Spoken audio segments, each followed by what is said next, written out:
Welcome to the Sherdog Radio Network preview for UFC 288, Sterling versus Cejudo. I'm your host, Ben Duffy of Sherdog.com. With me, as always, is Keith Shillan, the executive producer of the Sherdog Radio Network. Keith, how are you doing today? I'm doing good, man. I'm excited. I think we got a good card. Pay-per-view ones always obviously get me more excited. Yeah. How you doing?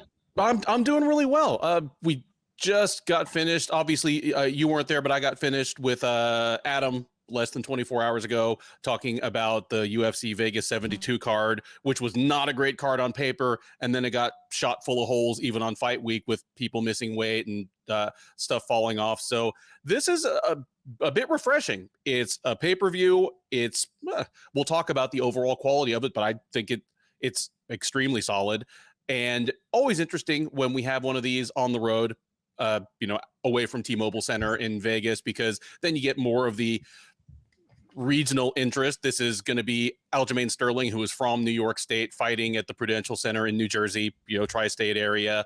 It's got people like, even just down the card, Matt Frivola, who you can't hear two words come out. You can't even hear that guy say his own name without knowing he's from New York. Always interesting. We get great fan response, crowd response when those events take place. Obviously, this card lost a big bout. It was meant to have former lightweight champ Charles de Bronx Oliveira versus Beneil Dariush in a very likely title eliminator. We lost that, but what slots in as the co-main event is Belal Muhammad versus Gilbert Burns, and if that is not a title eliminator, we riot. So again, even though this wasn't one of those multiple title bout cards, it's one of the ones where the main card was stacked enough that it could lose a major bout and not have us feeling like, this is a pretty thin offering. Yeah, I mean, throwing Burns and Muhammad in like 2 weeks' notice is as good of a fight you could make on 2 weeks as ever been done. Yeah. So, I think it's a solid. I'd give it like a B for a pay-per-view. I don't give it an A because, I probably would want a second title fight, maybe a couple more rising prospects on the prelims. Guys that I get excited about, maybe like a Ian Gary or something like that on the prelims. So that's why it doesn't get an A, but. I like the main event. The main event's really intriguing. So, agreed. Extremely intriguing. We'll get to the specifics of that matchup, obviously, in a couple hours here. But the biggest single storyline leading into this is that this is Henry Cejudo's return, the return of Triple C, King of Cringe, whatever you want to call him, whatever he wants you to call him. It will be almost exactly 3 years since the last time we saw this man. Let's take a step in the time machine here and kind of talk about how long a time we're talking about. The last time Henry Cejudo fought was on May 9th of 2020. It's UFC 249. It was the UFC's first card back from its COVID suspension of operations. Like, they took about 2 months off to get their ducks in a row, canceled several cards. But May 9th, 2020, VyStar Veterans Memorial Arena, which was, of course, the UFC's stomping ground for the first 3 or 4 cards back. So the first card back from COVID, he beat Dominic Cruz there. That's the one where Keith Peterson went in our collective imagination from the no-nonsense Keith Peterson to the he smells like cigars and beer Keith Peterson, at least if Cruz had his way about it. Just think about how long that whole meme has been in your mind and understand that was the last time Henry Cejudo fought. In the wake of that, on the Sherdog rankings, he was number 3 pound for pound. He was behind Khabib Nurmagomedov and John Jones. So, he had become only the second fighter in UFC history to successfully defend titles in 2 different weight classes. Can I say something real quick? Absolutely. I'm going to throw this out. Can I throw shade at the rest of our rankers? Absolutely. If Henry Cejudo beats Aljamain Sterling and people want to put him over Alex Volkanovski, Islam Makhachev, I'm rioting. Okay. Yeah, I like Cejudo. I like Cejudo as well. obviously his personality outside the cage can be divisive. People are going to feel however they feel about him, but his work inside the cage, we'll break that down a little later, but it's I like fairly the stuff. I like the Cringe stuff. I think it's funny. I think it's funny too. Like, it doesn't bother me in the least. If anything bothers me, is that the guy walked away for 3 years of his prime. Yeah.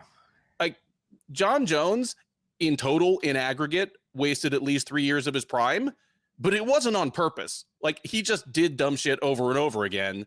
And then finally took, like 2 years off because basically of money. Cejudo just flat out walked away for 3 years, and I don't know, man. Yeah, that's not the weight class where it's not you move it up to heavyweight and 36. You're at heavyweight. Okay, no big deal. That's bantamweight. The window of being successful is usually very small. Completely agreed. And all that goes double if he has any aspirations of fighting at 125 again. It doesn't sound like that's the case. If anything, he's made noises about moving up and challenging Volkanovski after this. Yeah. We'll talk about that on the recap if we even need to. Yeah. If it's even worth having a conversation about. But yeah, welcome back, Henry Cejudo. 3 years away. Hey, in fairness, sorry to interrupt you. In fairness, we might be talking about the winner moving up to 145. It might not just be Cejudo. Sterling's mentioned it. Yeah. But I mean, because if Sterling wins, we're really getting down to crunch time. Like, are you going to fight Merab or not? Yeah. So absolutely. Agreed. Who knows? Maybe both guys fight at 145 after this. We will cross that bridge when we get to it. Any other general thoughts on this card before we jump into the prelims? Yeah, the only thing else I would say about that, and like I said, I like the card. I think we have some, it's a good main card with Burns, Muhammad, Mitchell, Evloev's good. We got some action fights. You mentioned Matt Favola and Dober. But we talk about, the winner of this can move up to 145. The only reason why I don't think the winner would immediately is the number one contender, Sean O'Malley. Like, that's a pretty big name, and it's like, let's say, huge reward and maybe not as risky as usually the number one contender is. So agreed. I could see them sticking on for one more fight before. Then when Merab shows up in the neighborhood, I might be selling. I might be. I always wanted to move out of this neighborhood, anyways. Agreed. Talking with Adam on the recap last night, where Song Yadong called out O'Malley and flat out accused the UFC of sheltering him, which they absolutely are. I totally disagree. I know. I totally. He fought Peter Yan. Like, I mean, did they really? He fought Marlon Vera. Like, did they really protect him? I think they are now even more than they were. Okay, fair enough. Yeah, like before the Vera fight. But no, I said on the recap that it's a little bit of the McGregor thing at 145, 155, 170, where it's just like the Super Bowl winning quarterback saying he's going to Disneyland. Yeah. It's just, why not, throw it out there and just shoot your shot. So absolutely. Yeah. So 14 fight card ahead of us. Shall we hit it? Yeah, let's do it. All right. First up at UFC 288 is a men's bantamweight matchup between Daniel Santos and Johnny Munoz Jr. Santos, the 28-year-old Brazilian, is 11-2 overall. He is 1-1 since joining the UFC just a little over a year ago. He debuted with a unanimous decision loss to Julio Arce last April, came back in October and knocked out John Castaneda late in the second round. He will look to make it 2 straight against Munoz, who is also looking for a second straight win. The 30-year-old from Southern California, like greater Riverside area, is 12-2 overall. He's 2-2 since joining the UFC as a former King of the Cage bantamweight champ. He actually debuted in the UFC at featherweight, lost a unanimous decision to Nate Maness, who it was at featherweight, but Maness is really a bantamweight himself. But at any rate, he's alternated losses and wins. Lost to Maness, beat Jamie Simmons, lost to Tony Gravely, and most recently, last November at UFC Fight Night, Rodriguez versus Lemos, took a unanimous decision over Ludwig Schelinian. Odds here favor Santos. He is minus 155. Munoz plus 130. Keith, bantamweight, it's a deep division. Alternating wins and losses will keep you on roster, but it's certainly not going to get you within smelling distance of the rankings. Who takes a step forward here, and how do you think the fight plays out? I think it's a good fight. I really do. I think this is a fun fight to start the card. I like both guys. I think they're both really fun action guys. Munoz needs to improve his striking, but I do think he is improving his striking. I would say that striking is probably plan B for him. But I like some of the things he's been doing. He's been working behind a jab that's pretty crisp. I do like that he doubles it up. That's one thing to help a guy to close the distance by doubling up the jab. He throws like this two straight down the pipe. He showed some flashes of power against Ludwig in his last fight. He has some holes defensively when he backs straight up. Tony Gravely smashed him with a big shot, so he's got to watch his chin. He's good. He's a good grappler. Like he gets in the clinch. He looks for upper body takedowns. He also can shoot like a nice reactionary double if you pressure him, get through your hips. I think he's an extremely good grappler. He's very good at winning scrambles. He's won many jiu-jitsu tournaments and competed in some good tournaments. Very strong top game, slick back takes. He's got 7 submission wins on his record. And then in a fight where you think it'd be weird that you have the grappler in a fight against Ludwig, he shows some really strong takedown defense against a pretty good wrestler. Now, Santos, the thing about Santos is just how athletic he is. He's extremely athletic, quick hands, I'd say plus power. I love that he works the body. He's got a very strong kicking game. He has good body kicks. He does a lot of spinning attacks. Like he loves spinning attacks, which is exciting. One of the guys who's actually pretty good at spinning attacks. I love his step in knees. He's got good volume. His pressure broke Castaneda. Due to some of his defensive flaws, he got beat up by Julio Arce, but that's also a very tough fight. Early on in your UFC career, take on like a true veteran like Julio Arce. But he showed off a great chin against Castaneda, just kept marching forward. The reason why he shows a chin is he does have a lack of head movement, but to his credit, he was trying to move it more against Castaneda, but he kept dipping to one side, and that's why Castaneda, kicked him. I think it was maybe two high kicks he hit him with, some clean high kicks. He also keeps his chin high in there. He's not a wrestler, but he's more of a grappler, but he's pretty good at winning scrambles, and he has 2 subs on his record. Like I definitely don't give him the advantage in the grappling here, but at least he's got something.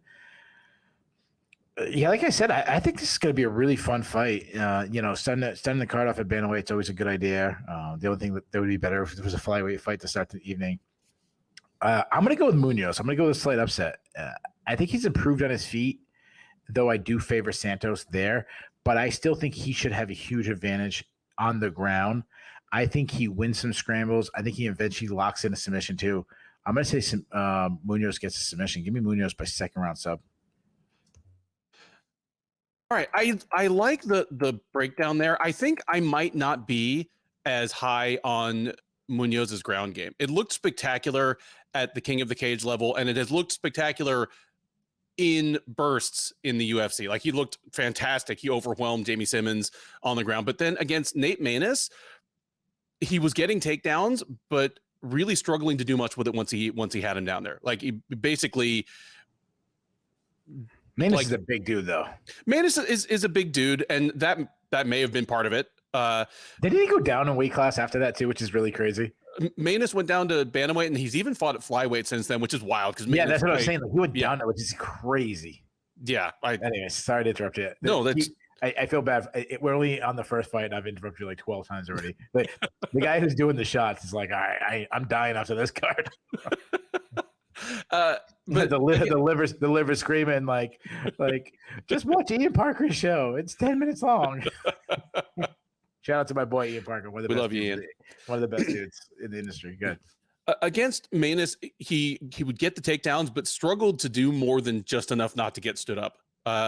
So the Tony Gravely fight wasn't long enough to really draw conclusions, but I heavily favored Gravely in that one just because I figured that, well, even if it didn't end in a minute, Munoz was going to have trouble getting the fight to the ground, and he's going to be kind of stuck on the feet against a hard hitter. I could see that happening here as well, where he wants to get Santos to the ground. I don't know if he'll be able to, or I don't know if he'll be able to and actually set up shop. Like, I could see him getting takedowns and Santos just initiating scrambles and never really letting him secure top position. On a card where in a little while we're going to be talking about Movsar Evloev, who's kind of a master of that. That's sort of what comes into my mind here. If Munoz is able to get takedowns, certainly I could see you being right here and him getting the sub. I am going to lean the other way, that Santos manages to keep it on the feet enough to show up some of Munoz's still developing striking game there, maybe hurt him a few times and take a decision here. So give me Santos by decision, but already we got an upset pick and a little bit of disagreement. Buckle up, folks. We head now to the middleweight division for a matchup between Joseph Holmes and Claudio Ribeiro. Holmes, the 27-year-old Texan, is 8-3 overall. He is 1-2 since joining the UFC as a veteran of Dana White's Contender Series and of Dana White's Looking for a Fight. He got a look on each of those shows in 2021, and that punched his ticket to the big octagon, where he has lost to Jamie Pickett, beaten Alan Amadovsky, and lost to Jun Young Park in his first 3 UFC appearances. The most recent of those, the Park fight, was a second-round submission last October at UFC Fight Night, Cater versus Allen. So he'll look to get back in the win column and even up his UFC tally at 500 against Ribeiro, a man who will be looking to do the same. 30-year-old Brazilian is 10-3 overall. He is 0-1 since joining the UFC out of the 2022 season of Dana White's Contender Series. He knocked out Ivan Valenzuela in like 30 seconds on the Contender Series last August, made his UFC debut this January at UFC Fight Night Strickland versus Imavov, where he got knocked out early in the second round by Abdul Razak Al Hassan. Odds favor Ribeiro here, favor him pretty strongly. He is minus 200, Holmes plus 170. I see why the line is what it is here, and I am leaning Ribeiro, even if I'm not leaning his way at a 2-1 clip. The size difference between these guys should be significant. Holmes is a huge guy for 185. I mean, he's like 6'4", not skinny, just a big guy. Whereas Ribeiro, he's small. He's not that short, but he just isn't built that heavily. Kind of quietly, you can tell he walks around at or under the middleweight limit. He weighed in for his fight with Al Hassan at 183. He weighed in for the Contender Series at 181. He's a dude that just literally hands a bucket of chicken to his coach, steps on the scale in his sweats and makes weight. If he loses again, he's a guy that maybe 170 is an avenue open to him. But the size difference between the two should be, it should be significant. But I think stylistically this does favor Ribeiro.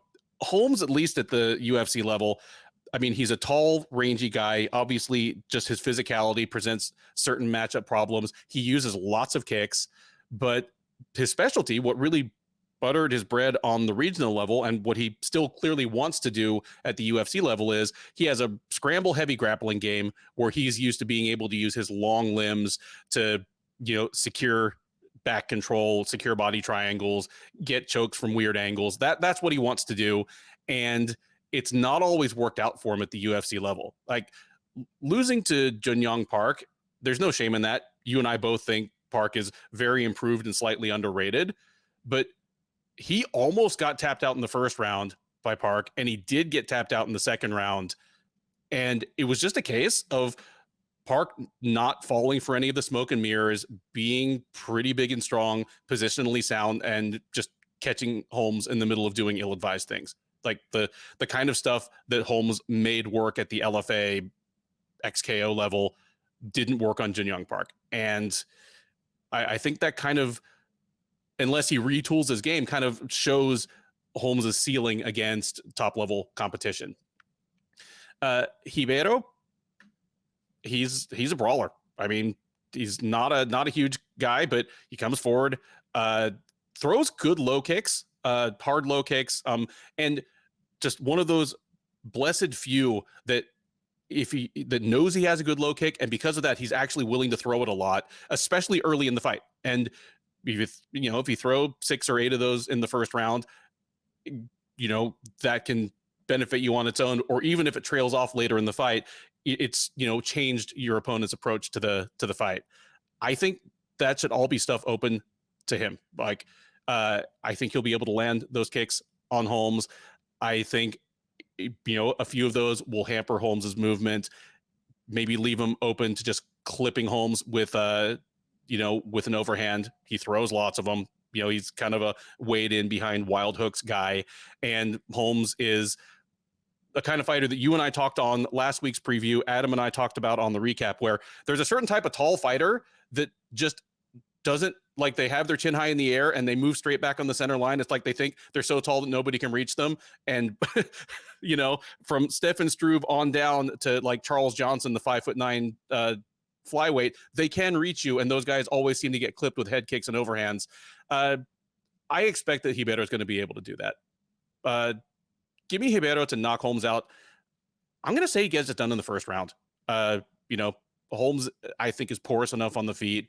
Ribeiro is aggressive and throws the right kind of strikes to land on Holmes. Give me Ribeiro by first round knockout here. Yeah, man, this is why this fight is above the last fight is makes no sense in the talent sense. To me, this is 2 really low level UFC guys. Holmes, he's a long and lengthy fighter, a bit of an out fighter on the feet. He wants to use his length on the outside, uses feints pretty well. Not the best output for a guy who wants to work from there. A lot of single strikes. You mentioned it. He pulls his head straight back. Yeah. Big kicking game. Throws a lot of high kicks. And you mentioned he will wrestle. Not a strong offensive, like he'll wrestle, but he's not good. He's not a good. I think he's better getting in a clinch and using his size there, looking for upper body takedowns. I'd say probably more of a grappler than a wrestler. Yeah, got some good back takes. You mentioned it. He's got those long legs, so if he gets the hooks in, it's hard to get him out. He has 5 sub wins, but besides getting caught by Park, he struggled to get off the bottom with Park. Park was able to hold him down. And then, you mentioned he was subbed. In fairness, they're probably going from one extreme to the other in size between Park and Ribeiro. Now, Park is not tall. He's not massively tall, but he's a burly guy. Yeah. And Ribeiro is a burly guy too, but he's definitely, I don't know if he's a welterweight, but if there was a weight class in between, it would maybe be more his sense, 178-pound weight class, Ribeiro, he's a minus athlete, kind of flat-footed. He's a counter striker, but he wants to get into the brawl. When you come in, if Holmes throws a single strike, which he does a lot, he's going to counter with, really good straight right. He's going to counter with a check left hook. He's going to throw a lot of looping counters, a lot of combinations. He loads up a lot, which makes it very easy to see coming.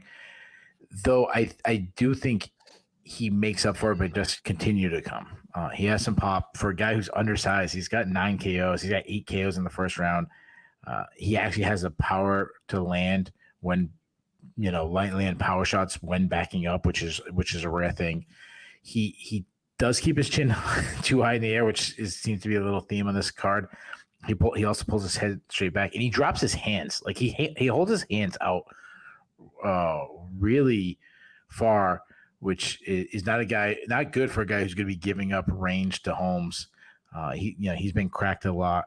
To his credit, you can crack him. He'll keep coming at you, unless you're a guy like Abdul Razak Al Hassan, who you can crack him into next week. Then he won't be. If you put him out unconscious.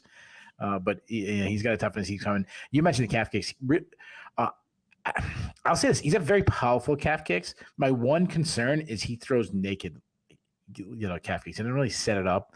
I could see a long rangey guy like Holmes maybe tying it with straight shots, especially if he keeps his hands down when he throws it. He hardly ever wrestles, but he has shown some solid takedown defense. So if Holmes is trying to get him down, it might not be the easiest thing. He's gone 25 minutes on the regional team, which is what I like, and he's got really good cardio. I think this is a tough fight. I'm not high on either. You talked about the betting line right away. Like, Ribeiro shouldn't be a 2-1 favorite over anybody in the UFC. To me, he's like that. You know, we've talked about this before, and I feel about this way for both guys. You know, if this was a baseball system, they're like, you know, AAA guys. Like, yeah, like the AAA guy that, you know, you expand the roster in September and you bring him up, you know, but then when the playoffs come, you're not making the playoff roster, you know. Man, I really want to take Holmes because of the wrestling, because of the long range, because of the size advantage. Then I'm like, oh man, Holmes is just he's not an athlete. He's not. So, man, I'm gonna go Ribeiro, just because even though he's a smaller guy, he actually has the power advantage. I say he crashes the pocket, he makes this a brawl, gets in Holmes' face, gets past the long range kicks of Holmes to land his like mid range calf kicks himself. I think he lands some power shots, and I say he actually gets Holmes out of there. So I'll say Ribeiro by second round TKO. We head now to the men's flyweight division for a matchup between the debuting Rafael Estevam and Zhalgas Zhumagulov. Estevam, the 26-year-old Brazilian, is a perfect 11-0 as a professional mixed martial artist. He last fought on the Contender Series back in September of last year, where he knocked out João Elias in the second round, punching his ticket to the big octagon, where he will make his debut against Zhumagulov, whom Ben considers to be the unluckiest man in the UFC right now.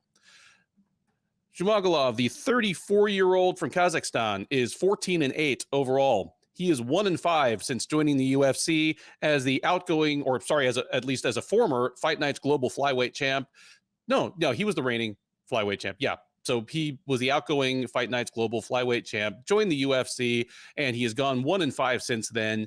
He is on a 3-fight losing streak since his lone UFC win, which was back in July of 2021. He choked out Jerome Rivera. Since then, he's gotten knocked out by Manel Kape. That was in December of 2021. Dropped split decisions to Jeff Molina last June and Charles Johnson last November. Coming into this one, Estevam is a moderate favorite. He's minus 160, Zhumagulov plus 135. Keith, I said just a second ago, I think Zhumagulov is probably the unluckiest guy in the UFC right now. He's 1-5 in the UFC. That includes 2 split decisions. It includes 1 fight where his opponent missed weight badly. I mean, you could make an argument that he should be about 3-3 in the UFC right now. But yeah, his record looks absolutely dismal. There was every chance he could have gotten cut after losing to Charles Johnson last November. But here he is to test another up-and-comer. Like, Zhumagulov has been booked pretty hard, as you would expect of someone who came in as a reigning, something like 3-time defending champ from a good promotion. But he just does not get a break. And in Estevam, he's got a guy that I don't know what Estevam's ceiling is, but the things he displayed, in Brazil and like Cejudo Brazil, the things that he displayed on the Contender Series aren't going to play well against Zhumagulov, because Estevam he's big, he's athletic, he's aggressive, and seems to mix his striking and wrestling well. And for Zhumagulov, who's like rock solid, but he's not big, he's not much of an athlete, and he has struggled with opponents who can put both on him equally. Like, this has got Zhumagulov loses by split decision written all over it to me, whether it's deserved or not. Doesn't every fight? That's what I'm saying. I think you could match Zhumagulov with anybody from kind of mid-roster guys like Jeff Molina all the way up to like top 5 guys, and it's probably going to end up in a split decision. Like, it took Manel Kape to get this guy out of here, and Kape is probably the hardest hitter in that division. Another thing about Zhumagulov, he has 2 wives. You know, he's got 2 wives back in Kazakhstan. Really? I have not seen either of them, so I can't say whether that makes him lucky or unlucky. Oh wow, I didn't know that. Yeah, it's traditional in Kazakhstan for, you know, men can have more than one wife. Theoretically, it's outlawed. You know what I know about Kazakhstan? Borat. That's what I know. Very nice. I mean, it's a modern industrialized country in a lot of ways, but there's a tradition of bigamy. It is technically outlawed, but informally, like wink, wink, you know, a lot of men still have. It's not like just I want to make a joke here, but it's not like one of the. I don't know anything about Kazakhstan, so I'm not trying to talk shit. It's not like one of his wives like 12, one's like 25, right? Not as far as I'm aware, they're both adults, but they all live under the same roof. They don't. They all live under the same roof. Oh, they do. Oh, they do. Yeah, they do. It's not like I can't wait more about this right now than I do about the fight. Like, this is fantastic. Well, because this is exciting, and the fight's probably going to be boring. The thing about Zhalgas Zhumagulov is he's much better than his record looks, but he's almost the only guy at flyweight that makes for boring fights. Yeah, he's got 2. I want to know what the roles are. Like, how does that work? Like, they all live together, but it's kind of separate households. Like, he'll go home to one or the other. Oh, it's not. They're not like they're not all sitting on the couch watching. No, unfortunately, watching the Shillan Duffy breakdowns. Well, you know, I want people to find out about them, and like, let's get the 2 wives, one to be a fan of Ben and one to be a fan of me. Let's split the house up. The Shillan, Duffy, Zhumagulov, and Zhumagulov show. One of them was like, "Oh, that guy, he's always interrupting Ben," and then the other one saying, "Well, he interrupts him because he's better. Ben's more, you know." I completely support this. And then we'll be really. I don't know. I might be fired. This might be my last show with Sherdog. But like, if someone can figure out his 2 eyes, let's get 2 pictures and let's put a poll on YouTube. Let's vote. No. Okay, that might be a little too far. Okay, just the people don't see in the corner over there. My favorite wife is over there giving me dirty looks. I mean, I don't know for a fact, but it is entirely possible that both of his wives keep their faces covered. So, like, it may not be much of a poll. So, yeah. Well, we'll see what we can find out. At any rate, I mean, like I said, Estevam is exactly the kind of guy that is going to win a split decision over Zhumagulov, and we still won't know whether he's a future top 15 guy or not, because it's what everyone looks like against Zhumagulov, unless they can put enough offense on his face to actually get him out of there, like Manel Cop. Like, Zhumagulov comes forward and he throws willingly, he throws everything hard, but he's going to have a serious reach disadvantage here, and he's going to be going against a much faster guy. Zhumagulov is a solid wrestler, but again, you know, he's slow on his feet. He doesn't have a great shot from the outside. He mostly gets his takedowns from the clinch or off of blown shots just through persistence and strength. I think if Estevam wants Zhumagulov down, he'll be able to get it. He's pretty good at the just create a collision, bully you over, and land in top position takedown. And if he doesn't want to go down to the ground, I don't think he's going to have to. Give me Estevam to win 3 close rounds, get a split decision, probably sting Zhumagulov a lot on the feet. And if Zhumagulov tries to bring it to the ground, we get some fun scrambles, but Estevam gets out without any real trouble. You threw my whole prediction. Sorry. With that story. The amount of stuff I was thinking about. You'll have whole different notes on Zhumagulov next time he fights. Yeah, that's fantastic. Yeah, he doesn't have 2 Z's for no reason. So, Mr. Pimp, Zhalgas Zhumagulov. I thought he beat. Meanwhile, Alex Oliveira is going amateur. Yeah. I got 8 baby mamas on the same street. Yeah. Randy Couture had like 4 wives too. Okay. So, yeah, all within like different. Did Randy have more titles or more wives? Which did he end up having? And if we separated his wives into weight classes, where were his like best achievements? That's yeah. The natural's done all right for himself. Yeah, he has. Back to the Kazakhstan fighter. Like I said, I thought he beat Charles Johnson, which not a robbery or anything like that, but just another ZZ fight.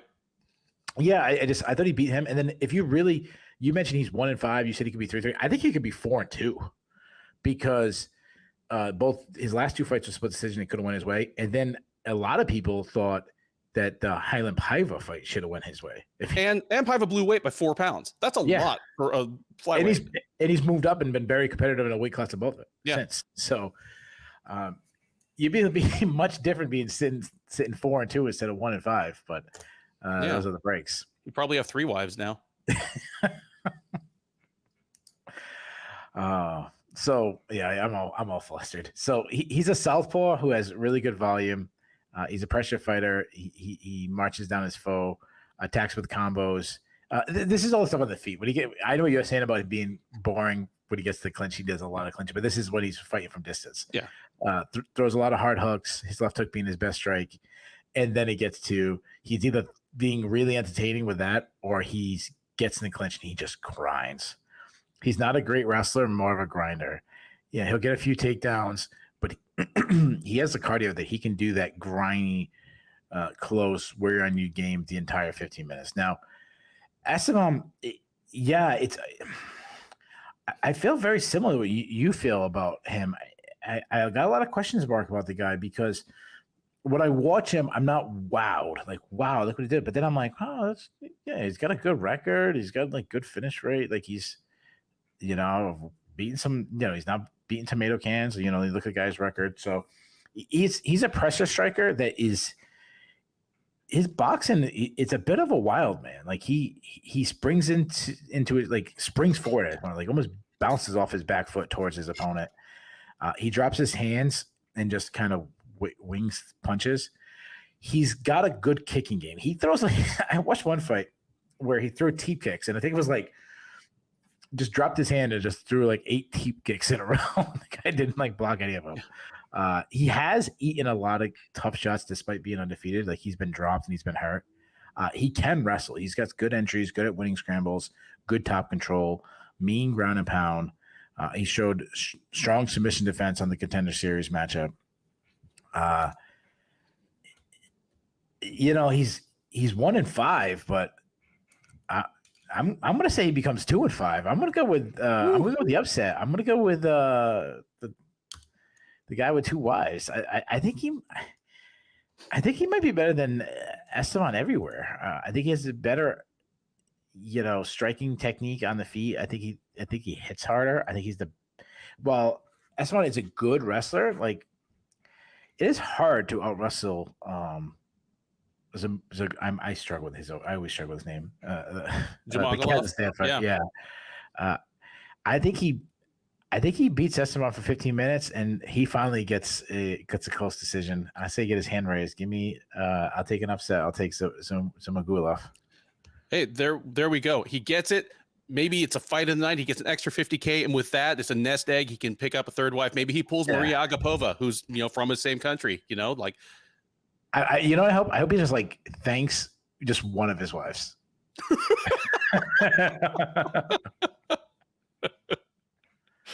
Why do you want this man to die right after his biggest career win? It'd be great if like he goes home and he lives 2 separate lives. Like you said, like he goes on one side and it's all old tradition. On the other side, it's like very modern. Like he goes in one and it's like very like Muslim and traditional. Then he goes on the other side and he's like just partying down. He's got like an Xbox and he's hitting a bong and stuff. I'm seeing like a Mrs. Doubtfire remake here, where he has to like change clothes and change whole personalities when he walks from one side of his house to the other. Yeah, that'd be fantastic. Oh man, I just became so much more interested in him. I don't want him to ever get cut. Yeah, seriously. He's clearly a Shillan and Duffy show favorite now. We need to go. Listen, we've been saying this for a while. We need to go on tour. That's got to be one of our stops. We got to go to Kazakhstan because the millions and millions of listeners in Kazakhstan. Yeah, absolutely. That listens to this show. We got to go in Kazakhstan and see how he lives. I am watch a card with him, like have him as a 3rd guest. The UFC 288 undercard heads back up to the middleweight division and a matchup between Phil Hawes and the debuting Ikram Aliskerov. Hawes, the 34-year-old New Jersey native, is 12-4 overall. He's 4-2 since joining the UFC as a two-time veteran of the Contender Series. He fought on the very first season, got knocked out by Julian Marquez, went back and won several fights in other promotions, came back to the Contender Series in 2020, won, then was signed by the UFC, where he has gone 4-2. He is coming off a loss. He got knocked out late in the first round by Roman Dolidze in his last appearance. That was last October at UFC Fight Night, Cater versus Allen. So he's looking to get back on track, and standing in his way will be the debuting Dagestani. Ikram Aliskerov is 13-1 overall, 30 years old. He fought on the Contender Series last September, tapped out Mario Felipe de Souza in the first round. Prior to that, he'd been a standout in numerous promotions. Honestly, he was one of the best fighters in Brave CF. I think he went 8-1 or 9-1 in Brave and lost only to Khamzat Chimaev. He appeared on the first or the second Eagle FC card after Khabib took over the promotion and started putting on shows in Florida, and he beat Nashan Burrell, who's a very good regional guy who has fought in the UFC and in Bellator. So Aliskerov is coming in with a good amount of justifiable hype between them, or a good amount of justifiable hype behind him, and that is apparently reflected in the odds because he is a greater than 2-1 favorite here. Aliskerov -210, Hawes +175. Keith, what are your thoughts on Hawes as a guy that we were once assured was the next John Jones and then seemed to be a bust wandering out in the hinterlands of MMA, and now he's back and he seems to be something in between those two extremes? And then what are your thoughts on Aliskerov, who, for all we know, is supposed to be the next Khamzat Chimaev? Yeah, I hate comparing guys to anybody that, your nexus, that just the pressure is just way too high. And I mean, it's so unfair. Like, who's the guy who just got drafted, first pick in the draft? Is he the next Patrick Mahomes? We'll see. Yeah. Or whatever. This is an intriguing fight. Like, yeah, I guess people like Aliskerov. I mean, going against a guy like Phil Hawes and being over 2-1 in your UFC debut, that says a lot. I mean, Phil Hawes, yeah, he's a very elite athlete. If we were doing obstacle course, like, he's one of the guys. I'm picking Phil Hawes. That's what really stands out with him. I mean, he's wicked fast. He's explosive. He's upped his output since he's returned to the I shouldn't say returned to the UFC because he had that. Was it the ultimate? He's had a couple of trials before, but since he's come to the UFC, I should say, he's really upped his output. Nice jab, slip and rip style. I like that he's get a little bit more of a mean streak. I go back to the Duran win where he was looking for inside elbows and slicing up Duran win with mean thudding elbows. He's got crushing power. I mean, he can knock out he can knock out a horse. Hard calf kicks. He'll toss up a quick high kick. The biggest issue in his striking is his chin. I mean, he's been cracked. He's been put down by guys that you, on paper, shouldn't. Now, he's a very good wrestler, something he needs to use more of. He's a junior college national champion. He's got very fast entries, explode through your hips guy, good top game, has some back taking skills. Cardio has been an issue due to how explosive he is. So that's a concerning. And one other big concern I have going forward, especially at least just in this fight, is I'm worried about his knee, because if you remember how much he got wrenched up against Roman Dolidze, and how that fight ended, his knee was going in different directions. It wasn't pretty. Now, Aliskerov, what I've seen, he looks good. Pocket boxer. He throws a lot of tight, hard hooks. Good power. He lacks head movement, which I don't like defensively, but good, really good kicking game. Nice keep kicks up the middle. He doesn't check leg kicks, so that's a little concerning. But I mean, his wrestling, it looks fantastic. Nice reactionary double. Gets on top, smothering top control. He's a submission threat. He likes like Kimura's is like a specialty for him. I think he's got 3 or 4 submissions by Kimura. Really strong takedown defense. You mentioned he lost to Shemaev. Yeah, I don't know if you saw that fight. He was stuffing takedown attempts from Shemaev, which is really impressive. Again, early on in their careers, you can stuff takedowns up to a certain point. He didn't do it for 15 minutes. So this is a great fight for the prelims. I know the main card opener is Gracie and Jordan. Yeah. Like, I think this is a better fight for the main card opener. I mean, this other guy, like Frivola and Dober, probably deserve it most, and that's such an action fight too. But I'm just saying, like, this is a really fun fight for the prelims. Hawes can never be counted out because of how hard he hits. Plus, he can wrestle. But he tends to fold when things get really hard. And I think that's going to be the case here. Aliskerov has great wrestling. I think he gets Hawes tired by turning into a wrestling match.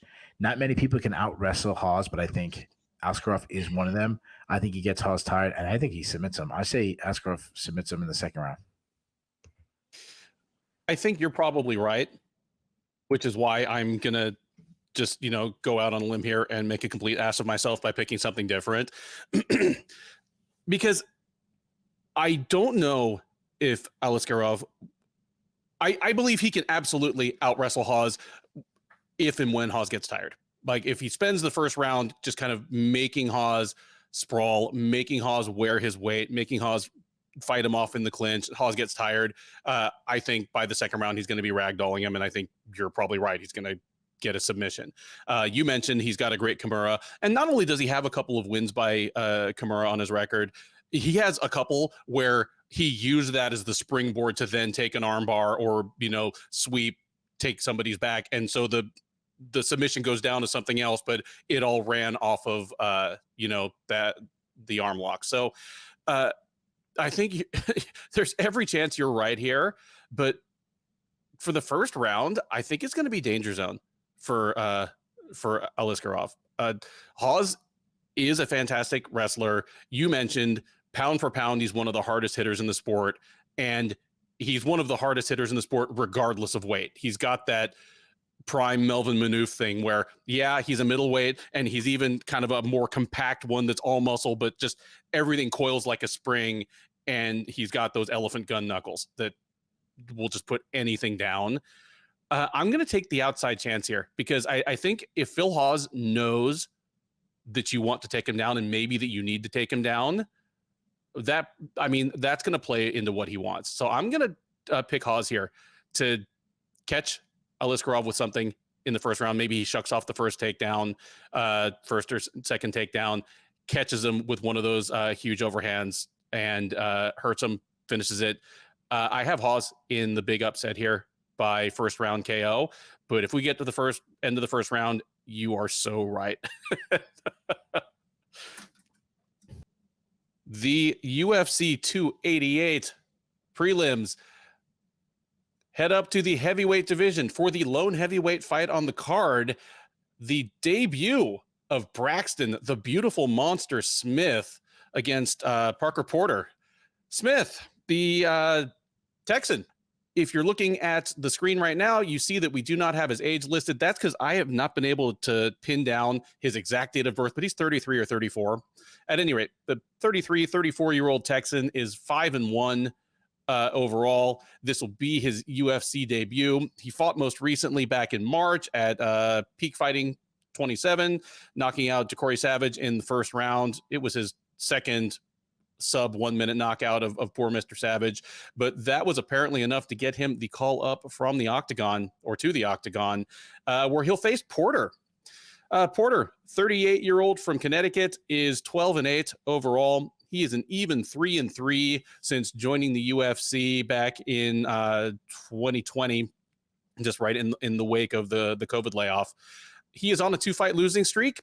In his defense, those losses are against Jailton Almeida, that was last May, and then Justin Tafa, who plunked him in just 66 seconds at UFC 284 in February. Odds here, Favor Porter. He is minus 180. Smith is plus 155. Braxton Smith. If you're watching this right now and you are not from Texas, you probably have no idea who Braxton Smith is, and buckle up because you are in for a treat. Braxton Smith is like if they mashed together Chris Barnett and William Knight in a lab. He is a 5'9" man who cuts weight to make 266. I don't know for a fact, but my guess would be that his walking weight, like in shape, like his walking weight in camp is probably about 280. I mean, he's not quite as portly as Chris Barnett. He's not quite as out and out, just bodybuilder jacked as William Knight, but he's about halfway.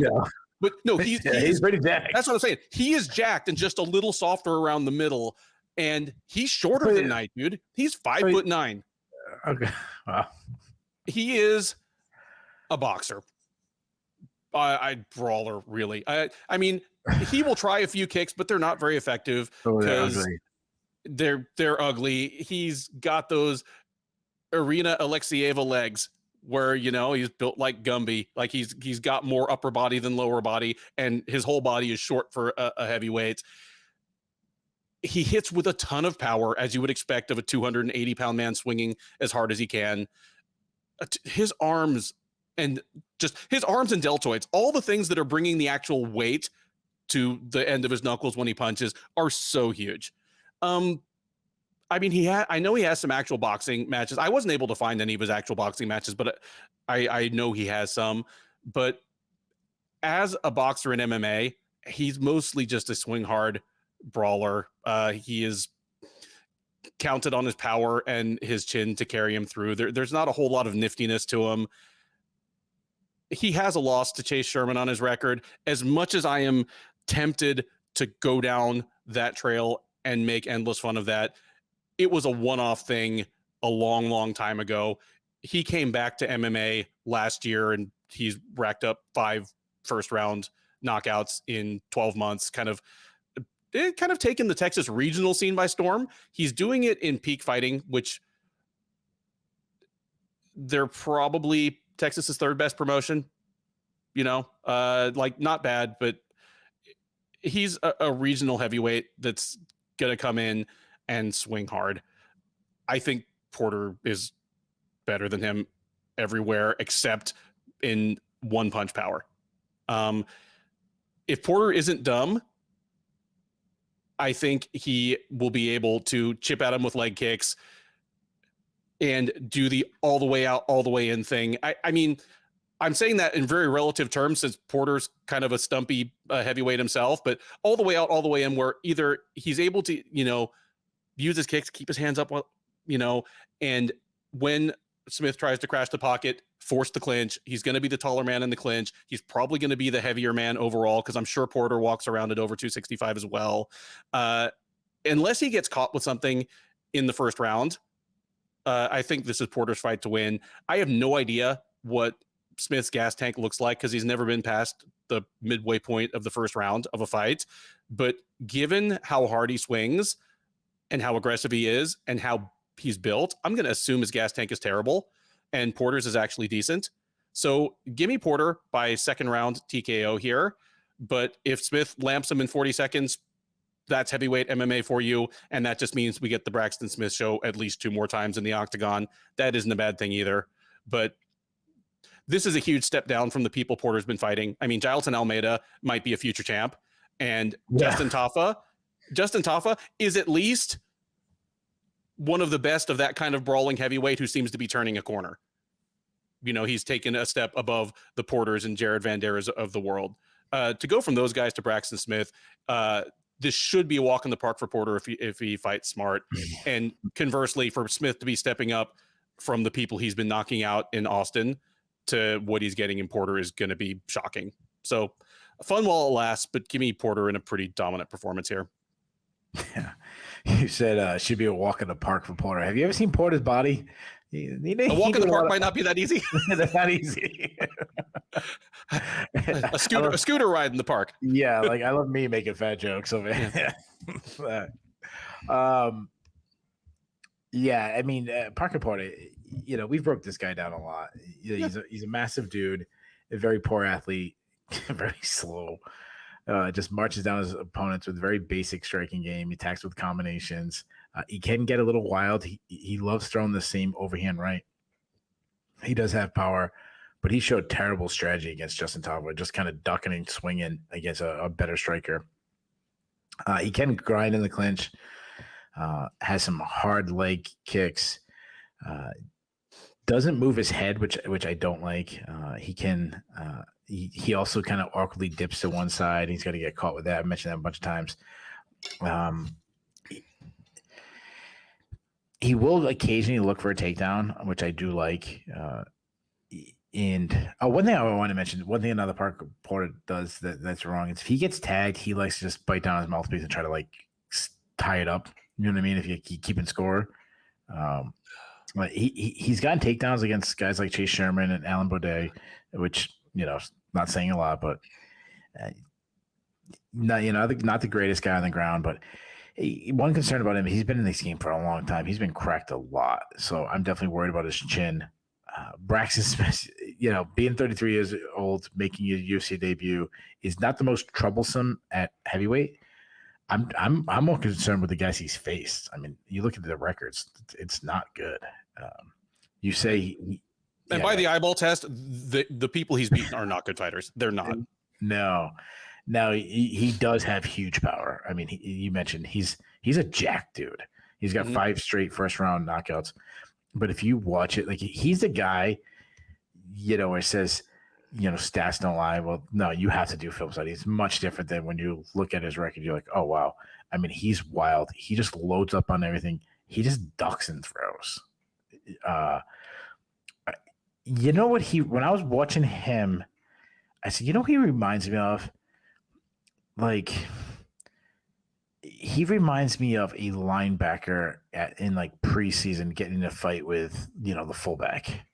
They just kind of start swinging. Like, I wouldn't want to get hit by Bobby Wagner. Like, I'm sure Bobby Wagner can really crack. Yeah. But I don't think he's probably has MMA striking technique that I know of. I mean, maybe Bobby Wagner trains and he's going to track me down and F me up. Maybe, I don't know. But I just like, that shows that I kind of think a linebacker would do, like I wouldn't want to get hit by, who's the D tackle there from the Rams? He's like the best player in the league. I can't think of his name. Yeah, I know exactly who you're talking about. It's Donald. Aaron Donald. Thank you. Aaron Donald. Yeah, sorry. Hey, don't at me like Los Angeles Rams fans. Like, I know he's like the best player in the league, but he's also a defensive tackle. Like, relax. He's not a quarterback. Like, relax. There's a reason why no one knows his name. Like, I'm sure that guy can crush it. Like, go to the carnival and hit something. Like, I'm sure his punches are hard, but that's actually I feel like that's how Braxton Smith trains. He goes to like the state fair and just punches that the meter that says how many psi you hit it with. That's it. I don't think he does hits that. I think he does the big hammer, like slamming the hammer down. Bing. Yeah. And his trophy case is just full of stuffed animals that he won at the fair. He gets in there with that, that like mechanical arm wrestling thing, and good grief! He just going like he broke. Like there's some carnival somewhere in Austin. It's just that game's broken because of Braxton. You mentioned his kicks. I mean, they are freaking ugly. Like, yeah, it looks like a fat kid doing like a Taibo class. It's bad. Anyways, he voice strikes by just leaning back. I haven't seen any of his wrestling game. I'm assuming he's not a Texas state champion wrestler. Not that I'm aware of. He has no subs on his record. You said he constantly knocking guys out, so I have no idea what his cardio is. But I'm with you. I'm assuming it's not good. I doubt he's doing triathlons in Austin. I don't like taking like low level New England fighters who also has shown their age and wear lately. But I'm going to go with Parker. He has way more experience. I think he chops down Smith legs. I think he gets the clinch. I think he grinds. I think he beats him up. I think he tires Smith out. I think he lands a hard shot. Maybe even gets a takedown. Maybe ground and pounds him. I'm very like Parker should be like a much bigger favorite. Like this is not a betting show, and you know I know it's all about value, but what'd you say? -180, -190? Yeah, minus 180. Yeah, like but Parker should be like minus 290. Give me Parker. At the same time, you laid it all out in the beginning of the breakdown of Porter. If there's a guy that Smith could come in and just catch lightning in a bottle and knock him out in 40 seconds, Porter checks all the boxes. Yeah, yes, but I can't imagine he doesn't just watch film and go, come on, I'm gonna close it, kick his leg, close the distance, slam him, ground and pound him, and get him out of here. I'm laying a bet on Parker Porter on this one. Put him in your DraftKings lineup. All right. What round do you have him? What did I say? I was gonna say second round, but you know what? I think he gets him out in the first round. Give me Parker Porter first round. All right, there we go. Next up, the strawweights take the cage, as it is Marina Rodriguez and Virna Jandiroba in a low-key contenders matchup for where it's stuck on the card. Rodriguez, the 36-year-old Brazilian, is 16-2-2 overall. She is 7-2-2 since joining the UFC out of the first season of Dana White's Contender Series Brazil. She is coming off a loss. She got knocked out in the third round by Amanda Lemos in the headline fight of UFC Fight Night 214 last November. That was, if not a strawweight title eliminator, pretty close to it, and that snapped a 4-fight win streak for Rodriguez. So she'll be looking to get back on track here against Jandiroba. The 34-year-old Brazilian is 18-3 overall. She is 4-3 since joining the UFC as the outgoing Invicta strawweight champ.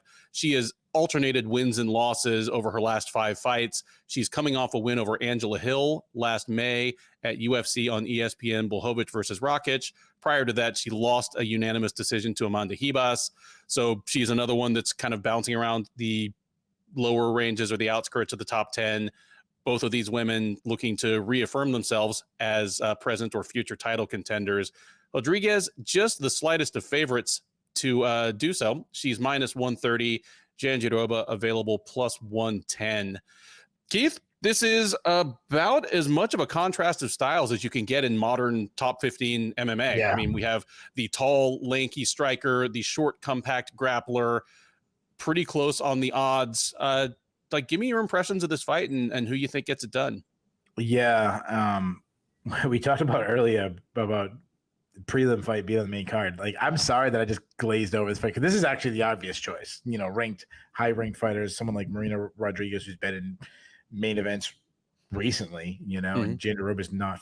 I don't think Jandiroba's been in a main event. Well, I mean, Invicta, obviously, but yeah. Can you hear that? Oh, okay, because it is like downpouring raining here. It's like one of those ones you like the rain is slapping the glass of my windows.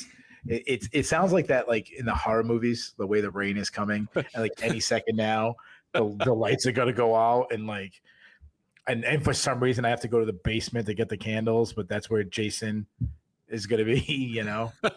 But instead of Jason, it's Virna Jandiroba, you know, waiting for me. She just takes me down and holds me down. I'm screaming to my family and I can't get off the bottom.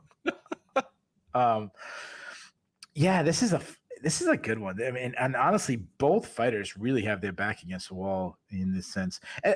Not in the sense like they're going to get cut, but more of if they want to prove to be a true challenger to a title, like if they're that good, because they've coming off losses. I know Virna didn't want to lose her last fight, right? Hold on. You just said it. No, I'm sorry. I was thinking about the Ribas fight. So she beat Angela Hill, but I mean, still, like she's lost higher to the upper echelon people. Amanda Ribas, Mackenzie Dern, you know, call her Esparza. Like she doesn't have that significant win. Like this would be her best win. So that's what I sense. Like if the loser of this matchup is kind of really put in a hole. Rodriguez, she's a really good athlete. She's a long and lengthy striker. Very good striker, though. In fairness, Amanda Lemos kind of smashed her in the last fight, which makes me a little worried about her chin. She has good output. She used a lot of pressure to beat fighters. She attacks with long combinations. She can crack too. Like she's definitely one of the harder hitters in the division. Good kicks. I love her stepping knees. I like that she's really added to her well-roundedness. Like she can get in the clinch and use her size in there. She has some strong, dirty boxing with her ability to kind of use her length and frame. I like her knees inside. Her wrestling, it's still, I'm like, I don't know what it is. Like she's a better defensive wrestler than she used to be. I mean, she showed improvements against Mackenzie Dern and Michelle Waterson's, but like Cynthia Calvillo, Carlos Esparza, Yan Shannon all took her down pretty easily. So I don't know where she is, in that, which is, we'll find out after this fight because, Virna's going to want to try to take her down. She has a submission. Well, I shouldn't say so. Sorry, I meant to say she isn't a submission threat, though she did show good submission defense against Mackenzie Dern by not getting subbed by the best grappler, pure jiu-jitsu artist in the division, and probably the best pure jiu-jitsu female in the UFC in general. But she does struggle to get off from the bottom. Now, Virna Jandiroba she's one of the worst strikers in the UFC. I mean, she throws single strikes, not much technique. She telegraphs by loading up on every shot. She has no power. Now, somehow I know she dropped Amanda Ribas with a strike, but I think that was Ribas getting hit when she was expecting Jandiroba to shoot and was more of a surprise, like a kind of Kevin Randleman style on Mirko Cro Cup. But the thing about Virna Jandiroba, she is if you were thinking of a topside grappler, you want an example, Virna Jandiroba is a person. She's got some quick entries. She's elite BJJ black belt, like smothering top game, slowly works position, knows that the best way to get a submission is to tire her out, have him carry weight, and she can finish the fight. This is as old school of a striker versus grappler matchup as going to get. Though Rodriguez isn't a match on the ground for Jandiroba, and Jandiroba, let me say this. Rodriguez is more of a match for Jandiroba on the ground than Jandiroba is for Rodriguez on the feet. But, you still think she doesn't want that fight to go to the ground. So to me, it really comes down to whether Jandiroba can get Rodriguez down and can she hold her down. And I think she can. I think she lands a takedown and holds Rodriguez down for the entire round. And I think she eventually works Rodriguez on the ground until she eventually gets submission. I say Jandiroba submit. I say Jandiroba does what Mackenzie Dern couldn't do, and I say Jandiroba gets a third round submission, and I guess in an upset pick. Yeah, it'll be a bit of an upset. At this point in this preview, we've already talked about Zhalgas Zhumagulov and the case he has to be considered the unluckiest man in the UFC. To me, Rodriguez is low key on that same list. She comes into this about 7-2-2 in the UFC. She flat out got plunked by Amanda Lemos. The better woman won that night. Like Lemos finished her. There was no question about it. And she was on her way to winning even before the TKO. But prior to that, her setbacks in the UFC had been a split decision loss to Carla Esparza and draws against Cynthia Calvillo and Randa Marcos. I scored all three of those fights for Rodriguez. Like I wouldn't call any of them a robbery, but I scored the fight against Esparza 2-1 for Rodriguez. And same for the two draws. I thought they both should have been decisions for Rodriguez. Obviously, if those fights had been scored as I scored them, she would have made it to a title shot long before now. And maybe we would have found out that she never had champion ceiling anyway. She runs into Rose Namajunas or Joanna Jędrzejczyk or whoever and gets crushed. But now, like last year, she strung together 4 more wins, ran into Lemos, and now she's 36, plying her trade in a division where, yeah, like 36 is pretty old to still be excelling in that division. And maybe the TKO loss to Lemos marks the beginning of Rodriguez's chin not being completely reliable anymore. So she's got a lot to prove here against Jandiroba.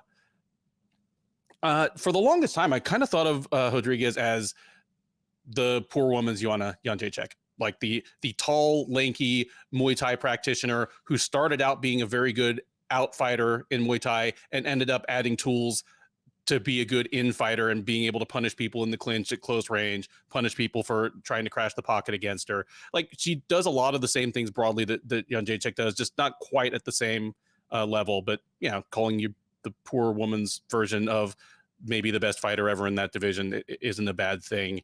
Here, it really does all come down to, can Jandiroba get takedowns? And if she can't get them or can't always get them, can Rodriguez punish her for trying?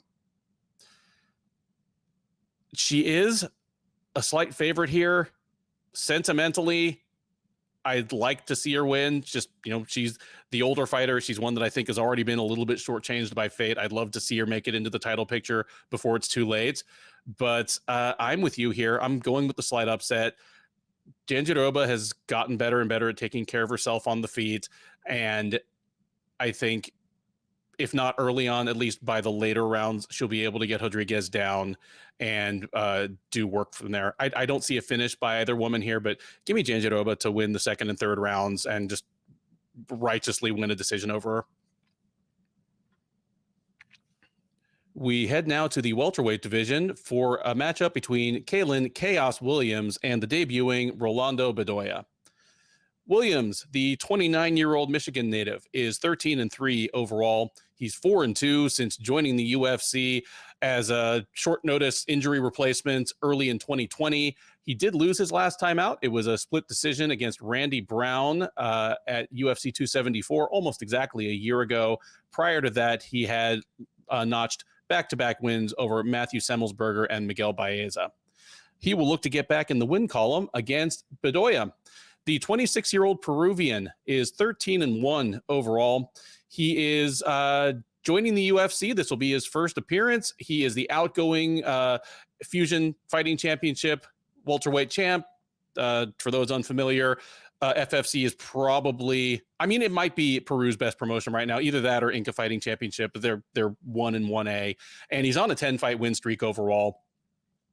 He most recently fought at FFC 49, where he defended his title by second-round submission. He will be looking to start his octagon career on the right foot. He is definitely not favored to do so. Williams is minus 300, Bedoya plus 225 as the underdog. Keith, I don't know if Bedoya was South America's, like Spanish-speaking South America, like outside of Brazil, like Spanish-speaking South America's top welterweight prospect in terms of like the best welterweights in the region. But he's the most exciting prospect because he's young and he's young, he's athletic compared to some of the other guys, and he's a finisher. You know, he's the kind of guy that, you know, if he weren't fighting here, he'd probably show up on the Contender Series, get a 90-second win, and that's exactly the kind of guy that the UFC signs out of the Contender Series anyway. But coming in against Chaos Williams is a big ask. Williams, I think Williams is actually just a very good welterweight. He debuted in the UFC, and he made big waves because he debuted right before COVID hit in 2020, but in his first two fights, in a combined 60 seconds of cage time, he basically depopulated Fortis MMA's welterweight, talent pool by knocking out Alex Morono and Abdul Razak Al Hassan. Since then, he's kind of regressed to me, and he's not quite as much of a wild man as we thought he was, but he's a much better fundamental fighter than we thought he was. He's lost to Michel Pereira, but Michel Pereira is a top 15 talent. He lost to Randy Brown, but it was a really close fight. And Brown, Brown made it in the top 10. Williams, he hits, obviously he hits stupidly hard. He is a kickboxer by preference, but he's also he's more than just a wild brawler. I think he's pretty sharp and defensively aware. He has a good chin. Like, he's been hit solidly by some of his opponents and just kind of shrugged it off. he hung in there with Matthew Semmelsberger, Randy Brown, guys with serious power, and was fine. Michel Pereira, obviously. I think this is a huge ask for Bedoya. Bedoya, he's an aggressive come forward guy on the feet. He is willing to go to the ground and does a very aggressive chase the submission game once he gets there. But I don't think this is going to the ground. I think Williams is just going to carve him up on the feet, probably knock him out in the first round. There's nothing I saw in Bedoya's fights in Peru that makes me think that he's ready to deal with Williams' boxing. I think Williams is going to find his chin early, often, kind of duck and slip the wild stuff that's coming back the other way. And give me Williams by first round knockout here.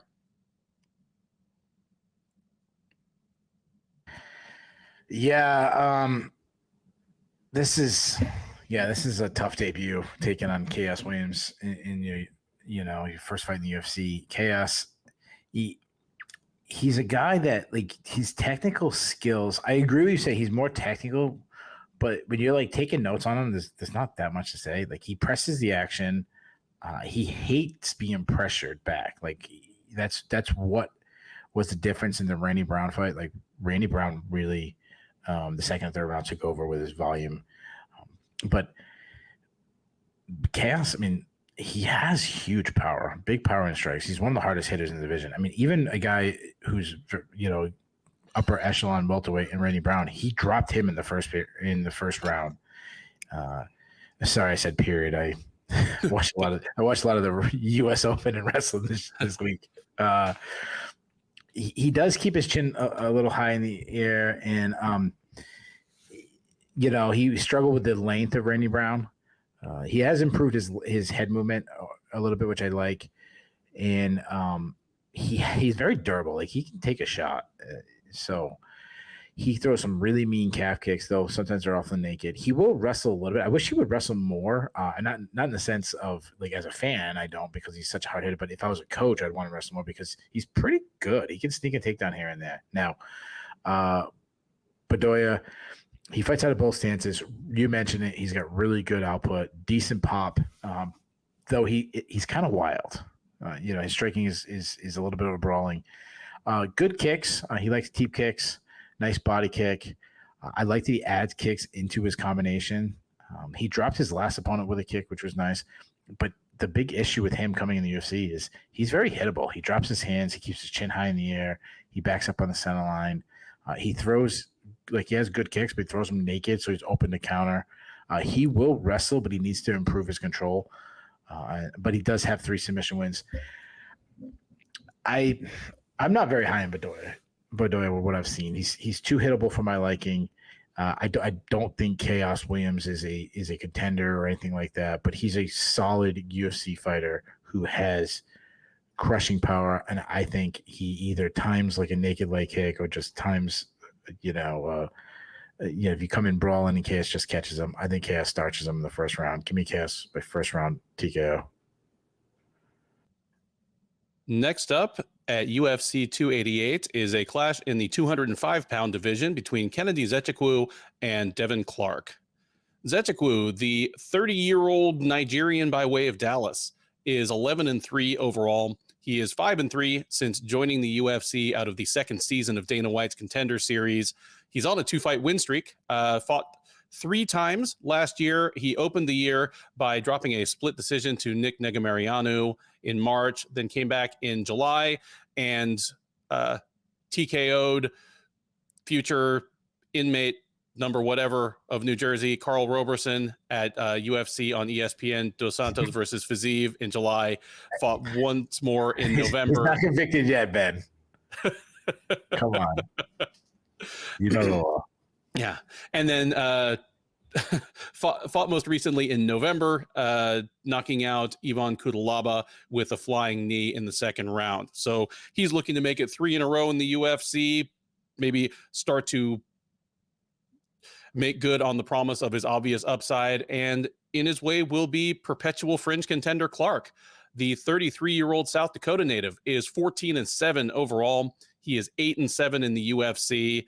As that number suggests, he alternates wins and losses a lot, and has done so in his last 4 fights. Most recently, he won. It was a unanimous decision over Da Woon Jung back in February at UFC Fight Night, Lewis versus Spivak. So he's looking to make it 2 in a row. Not favored to do so. Zhalgas is minus 175, Clark plus 150 as the underdog. Keith, who you got in this one, and how do you see it playing out? Sorry, you got me off on the Carl Robertson thing. I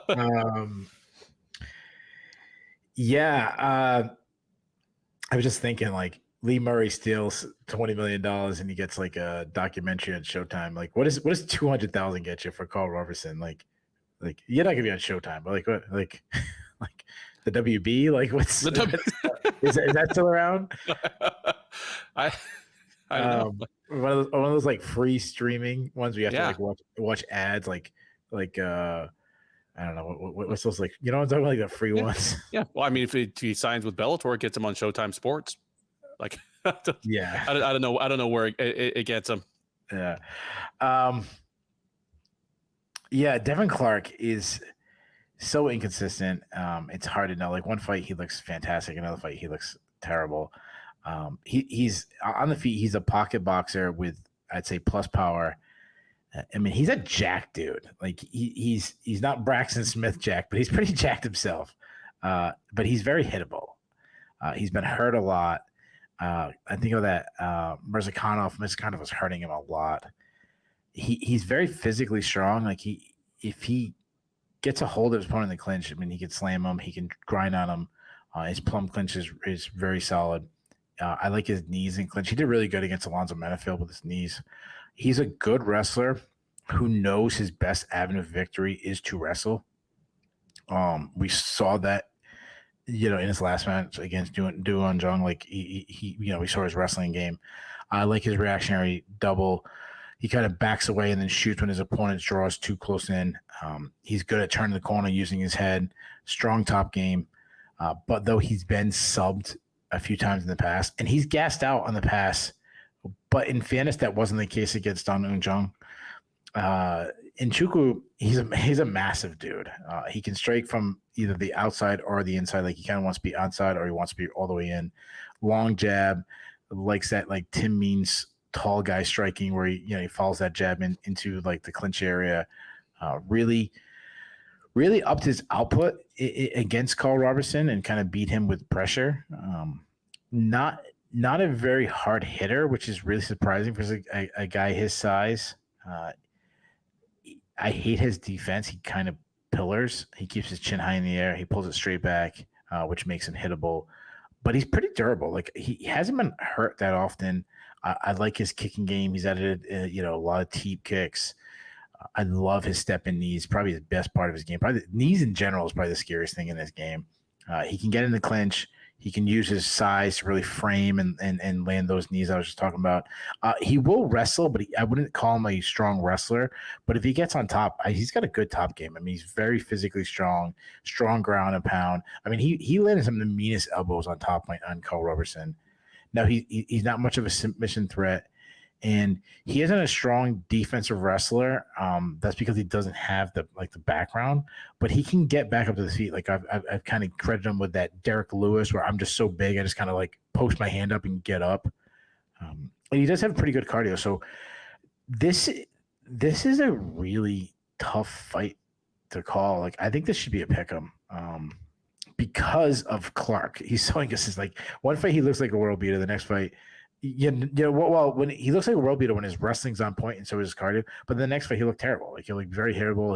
He gasses out. His dad's losing his mind as he's completely gassed out.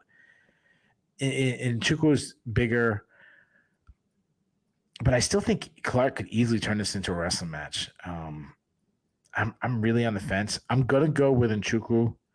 I say he lands the hardest shots. I think the later the fight goes, he starts to take over. He starts landing some hard knees, maybe starts defending some takedowns. I think one of the knees catches Clark's chin. I think we get a really late stoppage. Give me Nchukwu by 3rd round TKO. Yeah, I'm with you on this one in that it really boils down to Clark's inconsistency. And we've previewed a lot of Devin Clark fights at this point, and we watched plenty of them before then. This is his 16th UFC fight. And in a lot of ways, he's been the same guy for the whole time. Like the things that have made him inconsistent, he brings the same basic physical tools and same basic skill set, but good Devin Clark seems to recognize when he's the better wrestler or the better striker than someone who wants to wrestle, and comes up with just a solid game plan that minimizes his risk. Bad Devin Clark just looks like he hasn't scouted his opponent at all and just comes out and fights to his own detriment. And I agree that he's like physically imposing, jacked guy. And ironically, the times he's fought guys that are more imposing than him, he's won pretty easily. Alonzo Menafield, William Knight. But here, if good Devin Clark comes out, I still think this is kind of a pick'em. And if bad Devin Clark comes out, I think this is a pretty easy one for Kennedy Zhechukwu. So I'm with you. I have Zhechukwu in this one. I wouldn't be surprised if he got a knockout in the second or third round, but I'm going to pick him just to land more volume with his newfound improved volume, turn away any of Clark's takedown attempts, and I wouldn't be surprised if Clark doesn't really commit to the wrestling like he should, and just give me Kennedy to win all 3 rounds. Next up at UFC 288, and at least as the card is currently constituted, the top prelim is a lightweight clash between Drew Dober and Matt Frevola, 2 gentlemen who went undefeated in 2022 and hope to keep the momentum going in the new year. Dober, the 34-year-old Nebraska native, is 26-11 with 1 no contest overall. He is 12-7 with 1 no contest in the UFC. As I just mentioned, he is on a winning streak. Fought 3 times last year, won all 3 of them over Terrence McKinney, Rafael Alves, and Bobby Green. All 3 were by knockout or TKO. The most recent of those, the Green fight, was on the tail end of about the wildest round and a half of action you saw all of last year, and that was at UFC Fight Night, Cannonier versus Strickland in December. He will look to make it 4 in a row against Frevola. The 32-year-old New York native is 10-3-1 overall. He's 4-3-1 since joining the UFC out of the first season of Dana White's Contender Series. He fought twice in 2022, won both fights by first-round knockout, knocked out Genaro Valdez at UFC 270 in January, came back at UFC 281 in November, and knocked out Atman Zatar. Those back-to-back wins allowed him to put the first losing streak of his UFC career in the rear view, as he lost to both Arman Sarukian and Terrence McKinney in 2021. Odds here favor Dober pretty strongly. He's minus 225 or so. Frevola plus 175 on the comeback. I understand why the odds are what they are, because Frevola is likely to try and brawl with Dober, and Dober's just a much better striker. He's better technically. He throws a wider variety of strikes. He has a lot more power, and he's a lot faster. The ironic thing about Frevola is he is a good wrestler when he decides to use it. Like him just wiping the floor with Jalen Turner, basically with nothing but his wrestling, has aged incredibly well as a win. Like, I don't think he could do that again if they fought today. I think Turner has improved, but it's barely 4 years ago that he did that, and it was shocking. His wrestling allowed him to beat Luis Pena. His wrestling kept him in the fight against Arman Sarukian, in a way that Sarukian has beaten better fighters than Frevola in more convincing fashion. But there was a time in both these guys' careers where Dober's defensive wrestling was bad enough and Frevola was willing enough to indulge his offensive wrestling that I would have said, okay, I see the upset here, but I'm not sure I do anymore. Frevola is on a 2-fight win streak. They were both knockouts, but both times he just kind of threw down. And if he does that against Dober, he's going to get starched.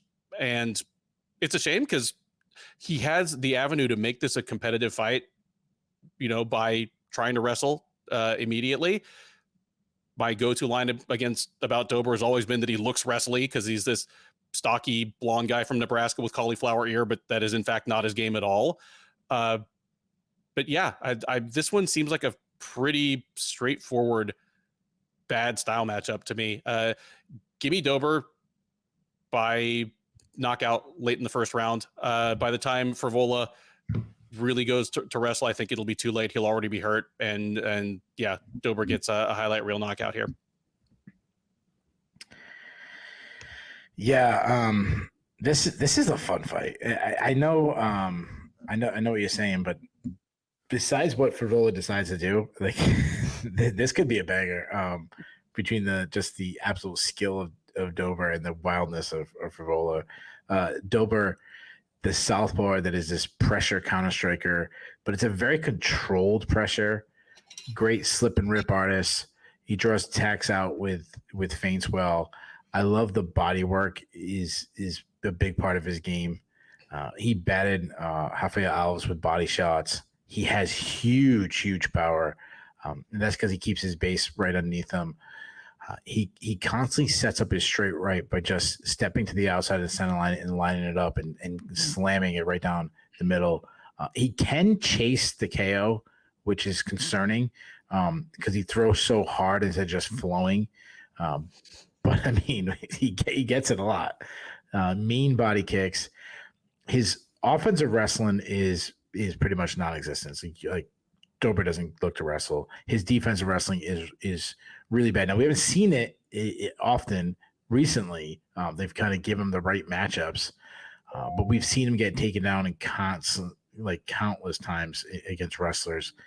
He did show off his chin and his heart against Terrence McKinney and Bobby Green, and back to in recent fights where he was almost knocked out by McKinney. He was losing to Bobby Green, and he just stays controlled, relaxed, keeps moving forward, throwing his shots, and then he knocked both guys out. Frivola, on the feet, extremely aggressive. The guy, I mean, he beats people with pressure. He likes to brawl. He has serious power. I mean, he starts Ottoman Zaytar in his last fight. He throws some hard hooks. He walks through shots, which, makes him very hittable. And you don't want to do that against Drew Dober. He's a good wrestler, as you mentioned. Like, he's got fast entries. He will often shoot without a setup, but you don't really need that against Drew Dober. From what we've seen, I mean, he might have obviously improved. Frivola is good at winning scrambles. I like that he looks to strike in the scramble positions. Like if he's on the legs and it's about to break or something, he'll look for an elbow or something out of the clinch. He's got great cardio. He'll just keep coming. Tons of heart. When we saw him hurt against Lando Venata, against Jalen Turner, against Luis Pena, and he just kept coming. Now he has 3 submission wins. He almost submitted Jalen Turner with a guillotine choke, and you already talked about how well that win has aged. So before the show started, we've talked about this before. I'm a religious person. I believe in the Bible. I try to read the Bible. I was on a website, and if you like, I'm not sure exactly. It's related to the Bible app where you can. Like I put Luke 21, boom. It'll be the first one you add. Like it's like the Bible app website. So while I was on the Bible app website, it's a website, so I have to have ads. Like you go to SureDog, you go to anything, there's little ads that pop up. And to my left, it's 2 girls in bikinis on a yacht in like compromised positions, and it said something like, check out these stunning pictures. Is this like, and I'm like, I'm on the Bible app, like reading about the good Lord. And this, I'm like, I understand, but like, to get to be some kind of, you know who your ads are or whatever. And that's kind of the situation we're here with Frivola. Like, my mind needs to look and continue to read about Jesus. That's Frivola. Like, you need to wrestle. But you start getting some knockouts and your eyes start glaring over there, and you want to click on those pictures, because you're concerned about what's going on in the boat, make sure everything's okay and safe, Yeah. and Sure. you know. So I had some insider information that I can't give away, where I was really torn because I feel like no matter what happens in this fight, I'm going to be like, yeah, that was so obvious. Mm-hmm. Like, Frivola, you stood with Drew Dober, you got absolutely starched. No, there's a chance Frivola cracks Dober, but you put him in a boxing match, I'm going to bet on Dober. But if Frivola just turns Dober into a takedown dummy, I go, oh, yeah. Like, yeah, that's pretty obvious. Like, Drew Dober, that's why he isn't an elite guy in the division, because he can't defensive wrestle. That's his hole. He can stand and strike with anybody. He can't stop takedowns. So, I mean, he has big power in his hands, but Dober's a sniper. But if Frivola has fallen in love with his hands, he's got to get starts. But I'm so torn on this fight. I think the odds are off. I think it should be a pick'em. I understand why the odds are. I don't understand why Dober is as big as a favorite as it is, because he's definitely beaten the better guys. I'm gonna go with the upset. I'm gonna go with Matt Frivola. I'm gonna say he wrestles. I'm gonna say it's in his hometown, which could be a bad thing. It could be the opposite, where he wants to entertain the crowd and get a huge knockout. But I say his corner gets in his ear and say, Matt, like, dude, like, come on. Ignore the hot girls on the boat. Yeah. Focus on Jesus. Jesus loves wrestling. Yeah. Take him down, you know? So I'll say Frivola in an upset by Matt Frivola by decision. All right. We have some disagreements in the top prelim of UFC 288. Keith is picking Matt Frivola to say, tempt me not, get thee behind me, Satan, and embrace his wrestling.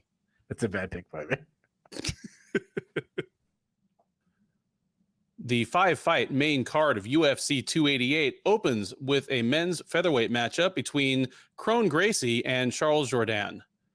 Gracie, the 34-year-old Brazilian, is 5-1 as a professional mixed martial artist. He is 1-1 since joining the UFC as a former sometime Rizin featured fighter, never really contender because he didn't fight enough for Rizin. But at any rate, he joined the UFC in 2019, debuted with an quick and dominant submission of Alex Caceres, came back in October of 2019 and dropped a unanimous decision to Cub Swanson. That was his last appearance. It was 3.5 years ago. For whatever reasons, he's decided to come back now, and welcoming him back will be Jourdain, the 27-year-old Quebecois. He's not a woman. All right. Is 13-6-1 overall. He is 4-5-1 since joining the UFC as a former 2-division champ in Canada's TKO promotion. He is on a 2-fight losing streak. He fought, I believe, 3 times. Yeah, he fought 3 times last year. He choked out Lando Venata in April. Then in July, dropped a majority decision to Shane Burgos.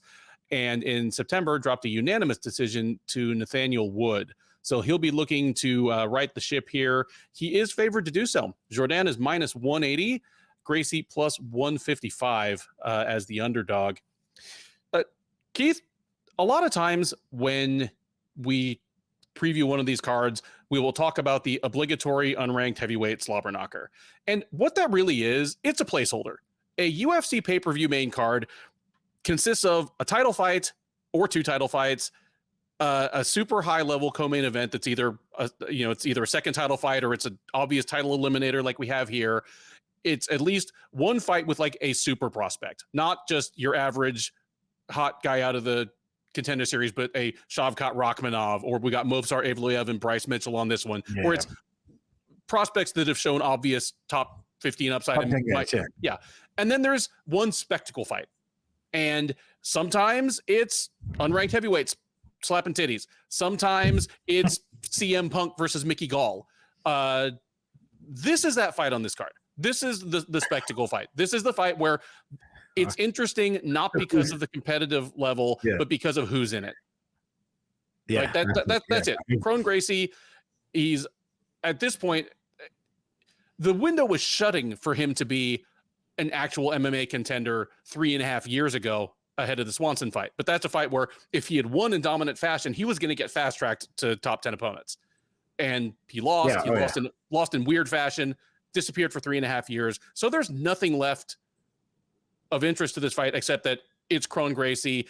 And even by the standards of Gracie's, and even by the standards, of high-level Brazilian jiu-jitsu practitioners, he has a little bit of a mystique about him. He's Rickson's son. Rickson is the weird, mystifying, iconic Gracie of that generation. Kron is who never beat anybody good. Kron is of Rickson's sons, obviously the one that lived, like his son Hoxton famously died back in the 90s or early 2000s, but is the one that actually went on to some legit achievements in grappling. And like this is the fight that's interesting for reasons other than strict competitive merit. Having said that, I'm super excited to see it. I was excited for Kron Gracie to get to the UFC. I was excited after he beat Caceres. I was excited going into the Swanson fight, and I was mystified for the wrong reasons after the Swanson fight. It's not that he lost. It's that for whatever reason, he didn't even try to bring the fight to the ground in earnest, and instead just chose to test himself against, 2019 Cub Swanson was still a fringe top 15 guy and a very good striker. He basically tried to beat Cub Swanson with one arm tied behind his back. Tactically speaking, it didn't go well for him, and now he's back. I don't know what to think of this fight. I see what the odds are, and I know the odds are just a reaction to what the bookmakers think, how they think the money is going to come in, and them reacting to how the early money has come in. But I have no idea how anybody could have a handle on this fight, because if you plug Jordan into the Swanson fight 3 years ago, I would have said Gracie destroys this man. Jordan is an exciting striker, but he's hittable even as a striker. He is capable of quick strike submissions, but nothing that's going to work on Kron Gracie. And he himself is susceptible to submissions. Like Gracie's is gonna bend him into a pretzel. Here, I still think that if Gracie is going to grapple, but if he's going to do the Swanson fight all over again, then he's going to lose a decision and probably get nailed with a couple of flying knees and some spinning shit. I'm leaning Gracie here just because Swanson was capable of executing a floor is lava game plan. With Gracie disinclined to shoot and try to force the clinch, Swanson was like, well, I've got a lot faster feet than you. I've got a good jab. I've got good kicks. I'm just going to keep you on the outside and take the fight you give me. I don't think Jordan is capable of that. Jordan is a wild man, and his fight style creates collisions and it creates ground opportunities. I think this fight's going to end up on the ground, even if Gracie doesn't put it there on purpose. And at that point, unless he's just legit throwing the fight and saying, no, I'm not even going to try to tap you out, he's going to have to go to work. Give me Gracie by second round submission here, but I'm just kind of interested to see how he approaches the fight. And, if he's going to be serious about it at this point, what he's got left off for the division at 34. Yeah. This is another one of those, you get to the next chapter of the Bible. It really goes on to Jordan. If he wants to be controlled and move, he should win. If not, Gracie gets to the fights the ground. Let me ask you this question, and this is by no means. I have a high respect for the Gracie family, what they did, jiu-jitsu and MMA, and I love the history. I love the family tree. I love all that stuff. Connecting whose son. I love that stuff. That said, how long does it going to matter when someone has the last name Gracie?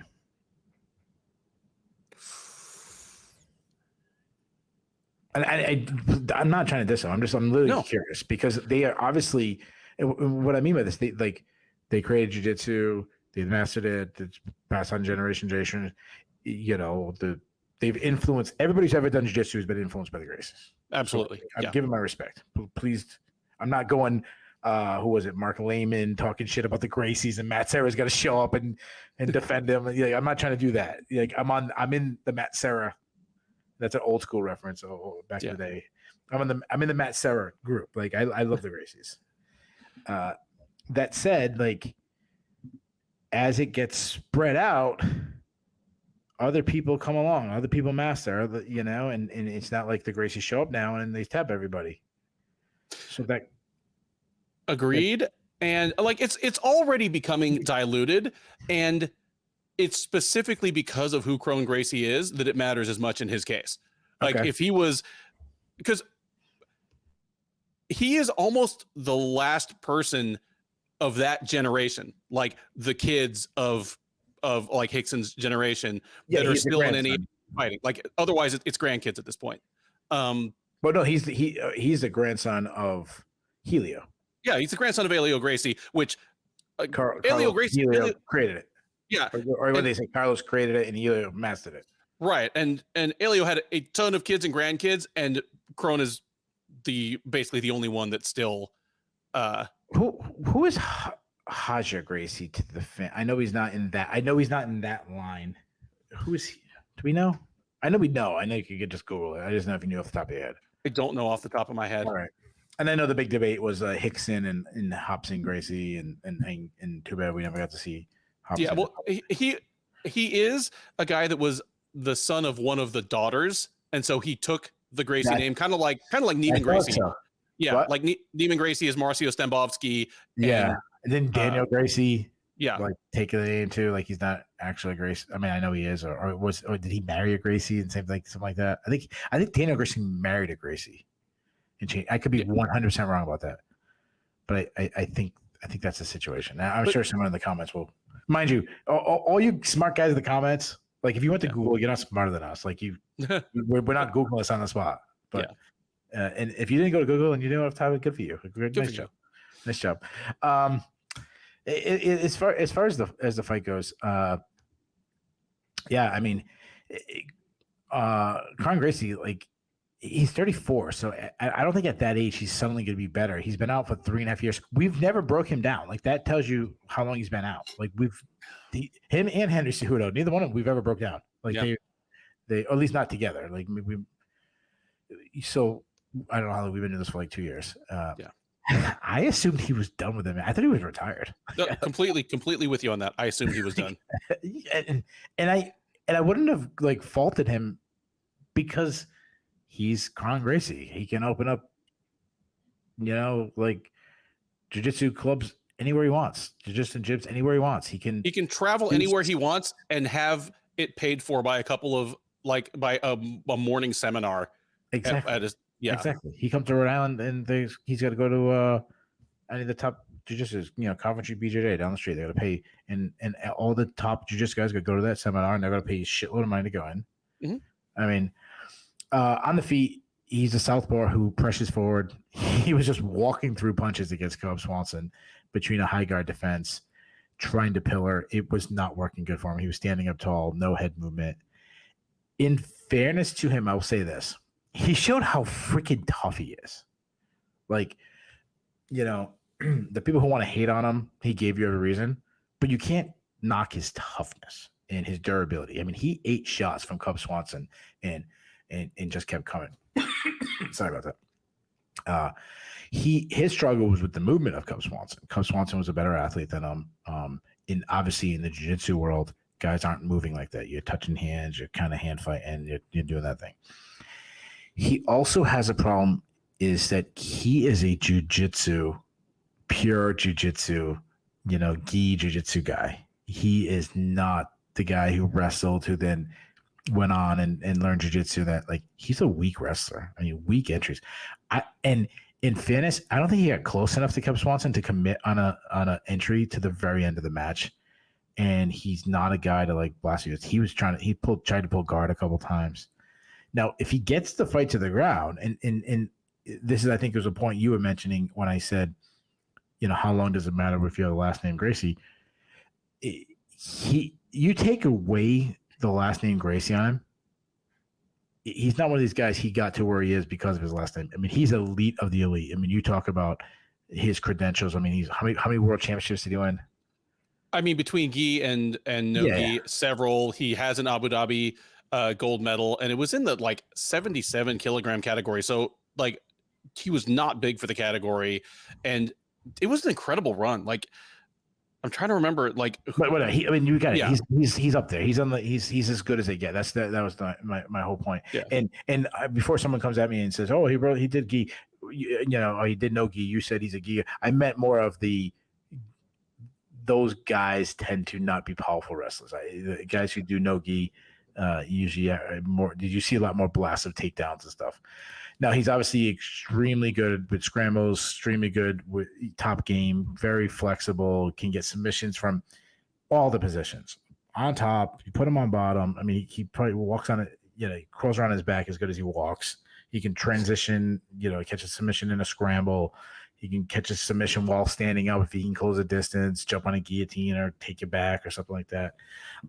And another that stood out to me in the Cub Swanson, and now this is a big question mark 3.5 years later, but 3.5 years ago, he showed good cardio. Like he didn't slow down. I mean, he ate shots, but he kept going the whole 15 minutes. Now, Jordan, a lot of people think he should have got a win over Shane Burgos, which would have been a really good win. He can fight out of both stances. He's a high volume fighter, extremely good athlete, explosive. He's fast. I love his straight left. He looks for uppercuts, which usually I don't like in the sense where like you lead uppercut, but someone who wants to shoot and take you down, I do like it. You always mention what Laura Sanko said, like advertising the price of admission. Like that's something like you want to come in, you might eat one of these uppercuts or one of these knees. I like the adjustment he made in the Andre Ewell fight. I mean, he didn't like the pressure of Ewell, and he lost the first round. Then he just said, you know what? I'm not a guy who's supposed to be back. I'm supposed to be pressing the action. He came forward. He fought at an insane pace. And then we mentioned this, like he went straight like Sparta at the end, like went full like 300. The kick, I love it. And now he loves flying knees, which obviously could be a Jorge Masvidal landing on Ben Askren moment. But if I'm his coach, I'm saying, don't you freaking think about throwing a flying knee, because that's a good chance of getting caught and getting taken down. Hard kicks, especially to the body. Another thing we might not see out of him, being going against Gracie, like he might want to go more to the calf than go into that body, which is actually, I don't know if it's his best weapon. It's definitely one of his best weapons, because yeah, you could blast him in the body, but you could also get it caught when you're reloading it. He can overthrow his shots too, which is concerning, which can set up a takedown. So he's got to have to tighten everything up. He eats a lot of shots, which I don't like. Now he's an underrated grappler. I mean, he has like 4 career submissions. He almost caught Josh Kulabau in a guillotine. He caught Lando Venata. He's good get-up game if he's on his back, but he was subbed against Julian Erosa, though he showed some sub-defense against Shane Burgos. And the fight against Shane Burgos was for an insane pace. He was basically throwing like 4 punches like every 3 seconds, in that fight. Though everything I said about the ground, about Jordan, you can kind of throw out, like that's not going to matter against Gracie. This is a striker versus grappling match. I mean, I could have skipped everything I said and just went right to that. Jordan obviously has a huge advantage on the feet, Gracie on the ground. Jordan is going to have to tighten everything up. He's going to have to fight controlled. I don't know if he can do that, because that's not in his nature. If not, Gracie's going to get him down. He's going to do whatever he wants to him. However, I can see him doing what Swanson did because of how elusive he is. He's quick. He's got a nice jab. He's longer than Swanson. He's bigger than Swanson. He's got a good straight left. He's got good movement. He hits harder than Swanson. So I'm going to go the same avenue as Swanson. I'm going to say he's going to move. I think he's going to hit him. I think Gracie's going to be trying to pull guard. And I actually think that, I can't imagine Jordan thinks he can hang on the ground with Gracie. So I'm going to say Jordan I think he lands some good shots, and I think eventually he's going to put him out. I'm going to say Jordan wins by 3rd round TKO. All right. Some disagreement to open up the main card of UFC 288. Next up on the main card of UFC 288 is a featherweight matchup between Movsar Evloev and Bryce Mitchell. Evloev, the 29-year-old Russian, perfect 16-0 in his mixed martial arts career. He is 6-0 since joining the UFC as a former M1 bantamweight champ. He fought most recently last June at UFC Fight Night Volkov versus Rosenstrike, where he took a unanimous decision over Dan Ige. He steps back in here. He's been pulled out of a couple of UFC matchups due to injury, including a scheduled clash with Mitchell himself last November, but finally does make it back to the cage here. And waiting for him will be Mitchell. The 28-year-old from Arkansas is 15-1 overall. He is 6-1 in the UFC. He took that first loss in the fight that resulted from his scrapped matchup with Evloev. He ended up fighting in December at UFC 282 against Ilia Topuria and succumbing to a second-round arm triangle choke. So he'll be looking to bounce back from his first career loss and not favored to do so. Evloev minus 250 as one of the biggest favorites on the card. Mitchell plus 210. Keith, I will flip this to you for your analysis first, but I'll just say, whatever the opposite of sheltered is for UFC prospects, Mitchell is it. And whatever you may think of the guy's like personality and rather unique worldview, he's a big game hunter. I mean, he had been scheduled to take on Evloev last fall. Evloev is forced out with an injury. They stick in Ilia Topuria, who is just as brutal a foe, but stylistically quite different. Then here in May, he's scheduled to take on Jonathan Pierce, which, I mean, I think that's an appropriate bounce back fight for a guy who's now 15-1. It's still a tough matchup. He's good. Yeah. But Pierce is forced out. Now they stick in Evloev. Again, and Evloev had been favored like leading up to their scrapped meeting last fall, and Mitchell took an L in between, and it happened to be an L on the ground. So they're matching this guy hard. He does not seem to give a damn. We are talking about a man that once shredded his nuts with a cordless drill stuffed in his pocket. So whatever, no man can do worse to him than he has done to himself, is what I'll say. Tell me who you think wins this fight.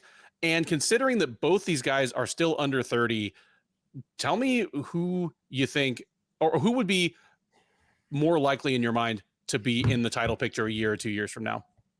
Yeah. Just think about this for a second, and I'll answer your question. I'll answer your question about my prediction, but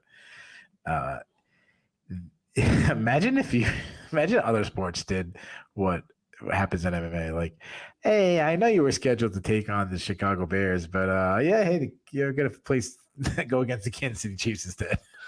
And you're gonna do it on Wednesday instead of Sunday in a different place. Is that all right? Yeah, in San Francisco. Yeah. Because it's a crazy sport. Right. To answer your question, who I think would be fighting for a title or in title contention sooner rather than later. The guy I'm going to pick to win, Bryce Mitchell.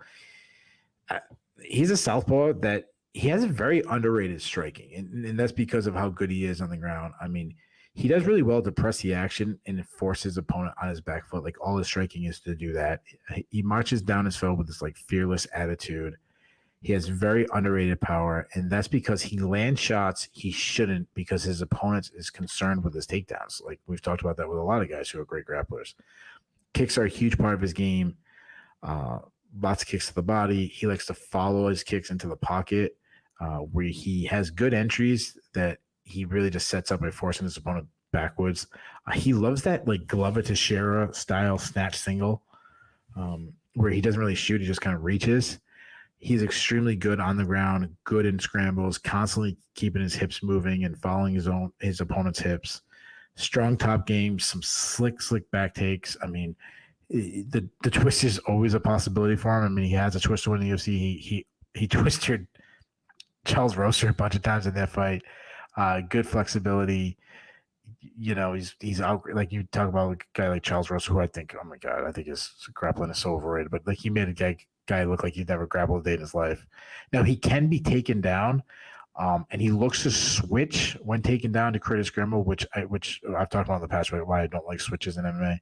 And he's surprisingly easily subbed by Ilya Topuria in his last fight. And I know there's some things about injuries and sickness, and I know there's a lot going on with him in that fight. But regardless, Evloev, I mean, I love Evloev. I mean, he's really good everywhere. I mean, he's a high volume striker who's technically sound. I'd say plus power, nice snap on his shots, really good stiff jab, very good at slipping and ripping, beautiful head work. He does well. Like, he's one of the guys where he slips, but he slips himself into range so he can counter better shots. He's got a large arsenal of weapons. I really like his kicks. He'll throw a high kick and a combination. Like, he'll throw a combination and with a high kick, which I love because it's pretty rare in MMA.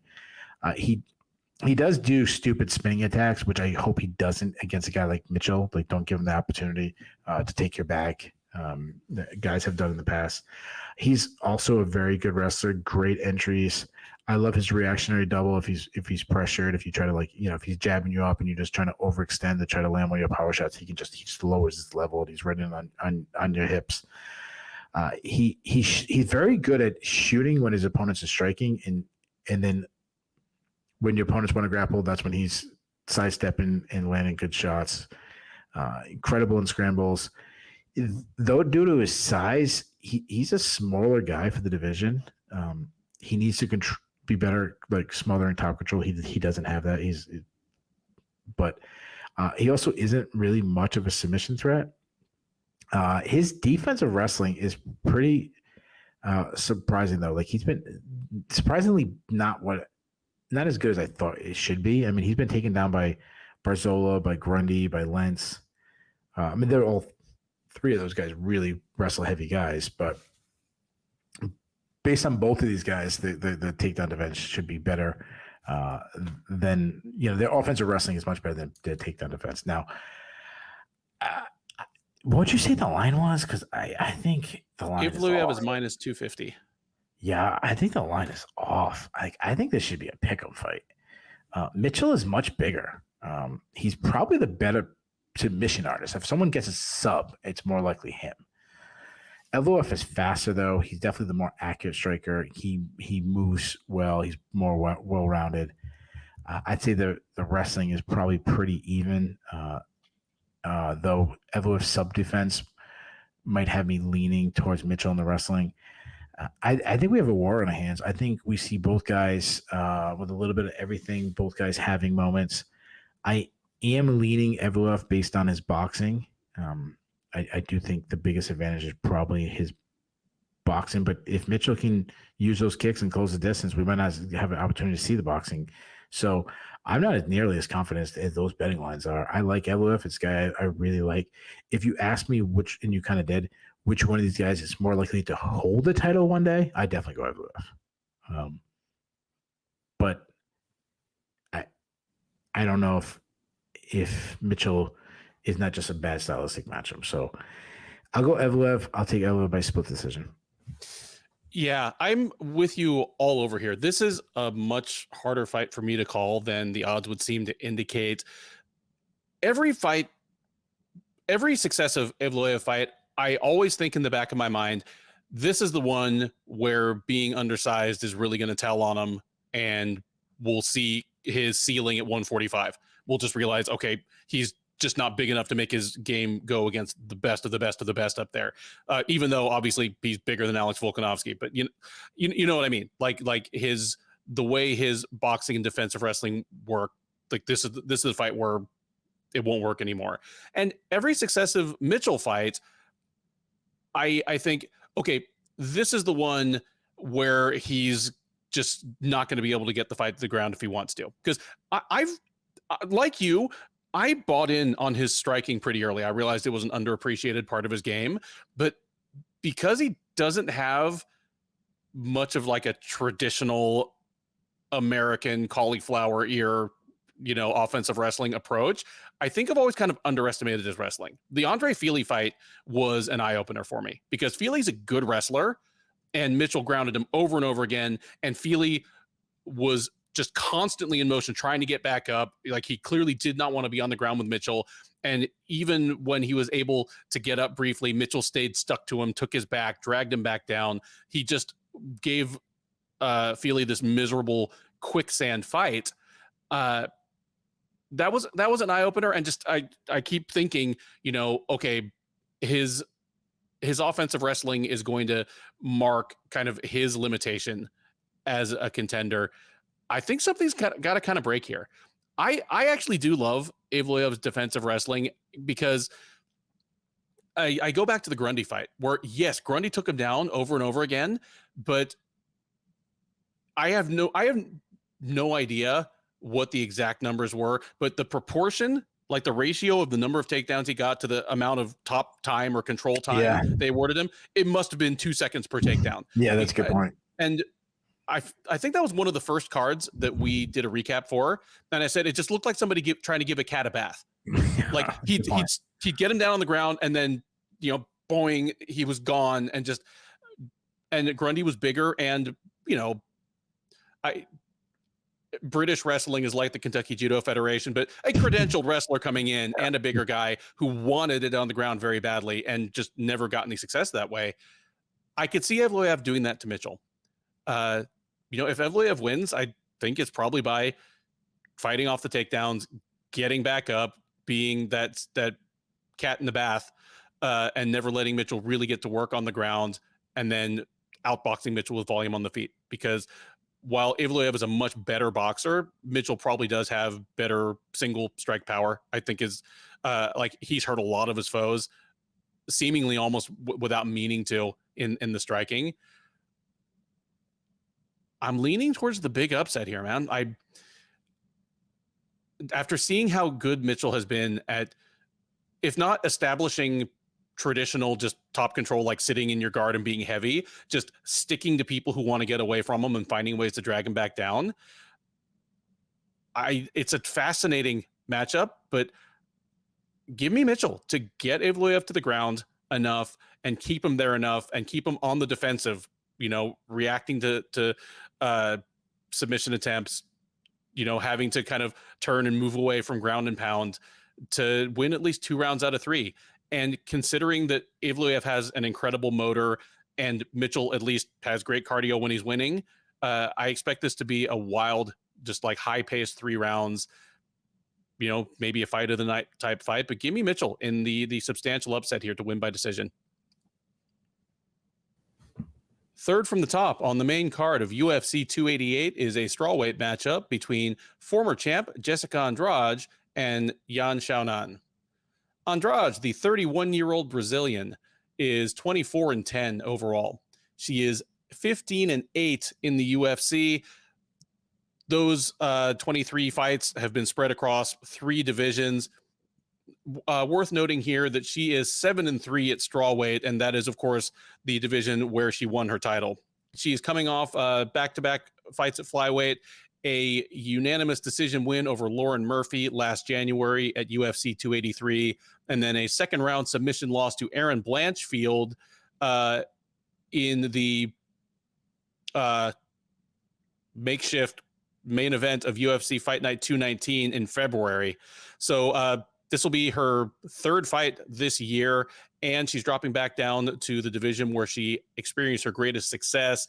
Looking to spoil her homecoming will be Yan. The 33-year-old from China is 16-3 with 1 no contest overall. She's 7-2 in the UFC. She fought twice last year, faced Rodriguez, whom we already talked about, at UFC 272 in March, dropping a split decision. Came back in October and won a majority decision over Mackenzie Dern. So Andrade looking to get back into the title picture. Yan looking to get into the title picture. Odds favor the Brazilian. She is minus 200 right now. Yan plus 170. Keith, who you got in this one, and how do you think the fight looks? Yeah, this is an intriguing fight. I'm surprised it's above Mitchell and Evloev though. Former champ, maybe. Yeah, I get that, and I'm also looking at Andrade coming off a really bad loss. But I mean, it is. I mean, it's still a fantastic fight. I feel like we've talked about Jessica Andrade enough. You kind of know what we're gonna say. Extremely aggressive, high volume. She fights like a bull. I mean, constantly charging forward at her opponents. When she blitzes and gets in the pocket, it's a scary thing. She's throwing tight, hard hooks. The issue is she's always had some defensive. Oh, and not only hold on, she throws hard hooks. I mean, she can crack. She's as hard as a hitter as it goes, and she has this rare ability where she has the cardio to keep her power and her output all 15 minutes. The problem is she marches forwards with her hands low, and she is very hittable. Now she has crushing calf kicks, and she's so physically imposing. But her last fight, she struggled with the speed of Erin Blanchfield. Though in fairness, she did take the fight on like a week's notice. So and had fought like 3 weeks before. And so yeah, fought right before it, had to do a weight cut. And I know she's bounced back and forth between 115 and 125, but still, it's draining. She's got there in age. Due to her heavy boxing base, she is open to calf kick. She's very heavy on the front foot, and she's also taken a lot of damage over the years. So you kind of have to ask yourself, if it's adding up. Now she's got some fast entries. Insanely strong. If she grabs a limb, she likes to grab like a high crotch and just picks you up and slams you. Obviously, she has that famous knockout of Rose Namajunas. Mean ground and pound on top. But you got to worry about her sub defense now, Louis. She's been Blanchfield subbed her. Yeah. Mm-hmm. Yep. Yeah, she has subbed in her last fight. I was thinking, wait, did she win by ground and pound? But Jan, she's so much different than the way she fights. Like everything about her and Jessica Andrade is completely different. She's a technically sound striker with some quick hands, some high output. I mean, I shouldn't say everything. They're both high output, but high output. She works behind a jab. She throws straight shots on the pipe, though she does lack power. She's definitely not a big cracker in the division, and she can strike backing up, which I do like. She can wrestle. She out-wrestled Karolina Kovacevic, though she usually struggles in the defensive wrestling. I mean, Carlos Esparza took her down a bunch of times. Claudia Gadelha took her down. She also struggles to get off the bottom. Carlos Esparza, she ground and pounded her out. She showed great sub defense though against Mackenzie Dern, which that's two fighters that we mentioned on this card that showed great sub defense against Mackenzie Dern. And she showed that cardio is not an issue. She can go hard all 25. To me, this is the best stylistic matchup for Jan. To me, it all comes down to is if Andrade is still an elite fighter in the division, especially back down at 115. I know she's bounced back and forth, so it's not, she hasn't been in the division for a long time. I wasn't trying to say that, but I still think she is. I still think I think Erin Blanchfield is extremely good. I think taking a fight on short notice, I think it was like a perfect storm in that fight. And I think Andrade does what she does. I think she gets to the pocket. I think she lands power shots. I think she gets to like her high crotch and she picks up and slams Jan. I think she gets on top and I think she batters Jan with really mean ground and pound. I say Andrade gets her out of there. I'll say it happens in the third round TKO for Jessica Andrade from ground and pound. Yeah, it sounds like to me, because I agree entirely with you on your breakdown of their general skill sets and approach. What it comes down to for me is whether Andrade is on the tail end of her career, if she's starting a physical decline, and if because she is on that hill, 115 is no longer the place for her. Like if she finally looks depleted back at strawweight, having already fought twice at flyweight this year, then we will have learned something on Saturday. But if she is basically the same woman who fought, Calvillo, Lemos, Murphy, and Blanchfield over the last 12 to 18 months, I think she should be too much for Jan. And I think that she will be in kind of the ways you mentioned. The last woman to really successfully play the tall woman game against Andrade and keep her on the outside was prime Joanna Jędrzejczyk 6 years ago, where Jędrzejczyk just kept her on the end of the jab, kept her on the end of the kicks, and Andrade was never really able to get inside, take her down, land her strikes on any regular basis. It's been a long time since then, and many other women have tried it, and it hasn't worked. That's Jan's tendency. That's where her best performances have come. But until I see it, or again, unless Andrade looks really, really depleted at 115, I'm not picking it to happen here. I could see it playing out the way that you said, that Andrade bulls her way inside behind some haymakers, scoops Jan up, throws her down, and repeats that until the fight's over. I could also see her.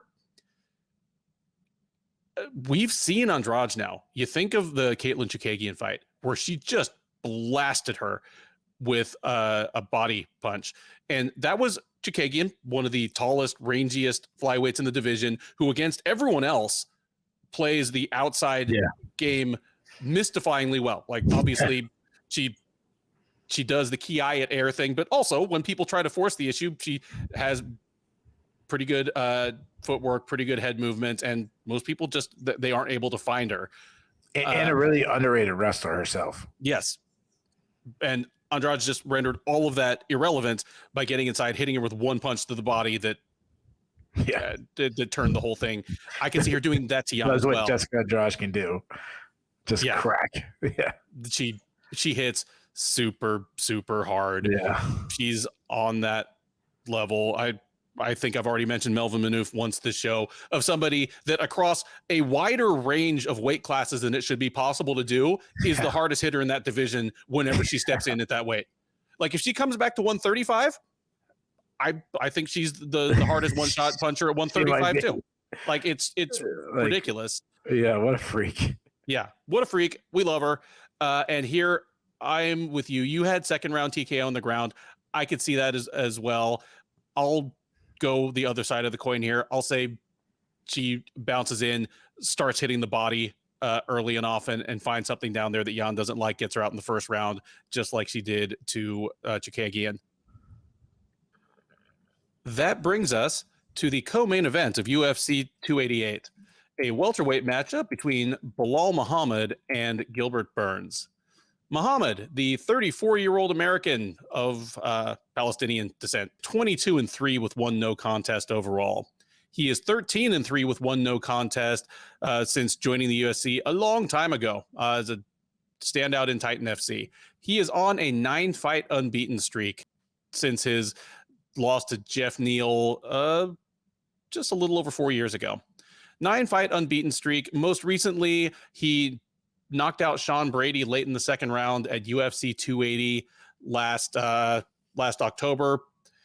The only blemish of any kind in that streak is, of course, his fight with Leon Edwards right around 2 years ago, where he dropped a fairly competitive first round before getting poked in the eye early in the second. That led to a no contest. Of course, at the time, Edwards was the one who was on a 9 or 10 fight unbeaten streak and the most overdue title challenger in perhaps any division in the UFC at the time. He is now your champ, and that mantle has passed to Muhammad, who certainly must be asking what he needs to do to get a shot at the title. Perhaps the answer is beat Burns, since Burns has, of course, been to the top of the mountain, even if he didn't get to stay. The 36-year-old Brazilian is 22-5 overall.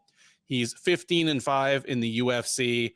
He is 8-2 since moving up to welterweight. His only losses at welterweight are in his attempt to win the title from Kamaru Usman in February of 2021, where he had his moments but ended up succumbing to punches early in the third round. And then, of course, his matchup with Khamzat Chimaev a year ago at UFC 273, where he gave the rising superstar as good a fight as anybody has, but did end up on the wrong end of a unanimous decision. He has fought twice since the Chimaev fight. He's fought twice this year, in fact. Ran through Neil Magny in January at UFC 283, choking him out late in the first round. Came back in April at UFC 287. winning a decision in a strange grudge match with Jorge Masvidal. That was just 4 weeks ago. He turns around here, steps right back into the cage on short notice against Muhammad. And despite that, he is a slight favorite.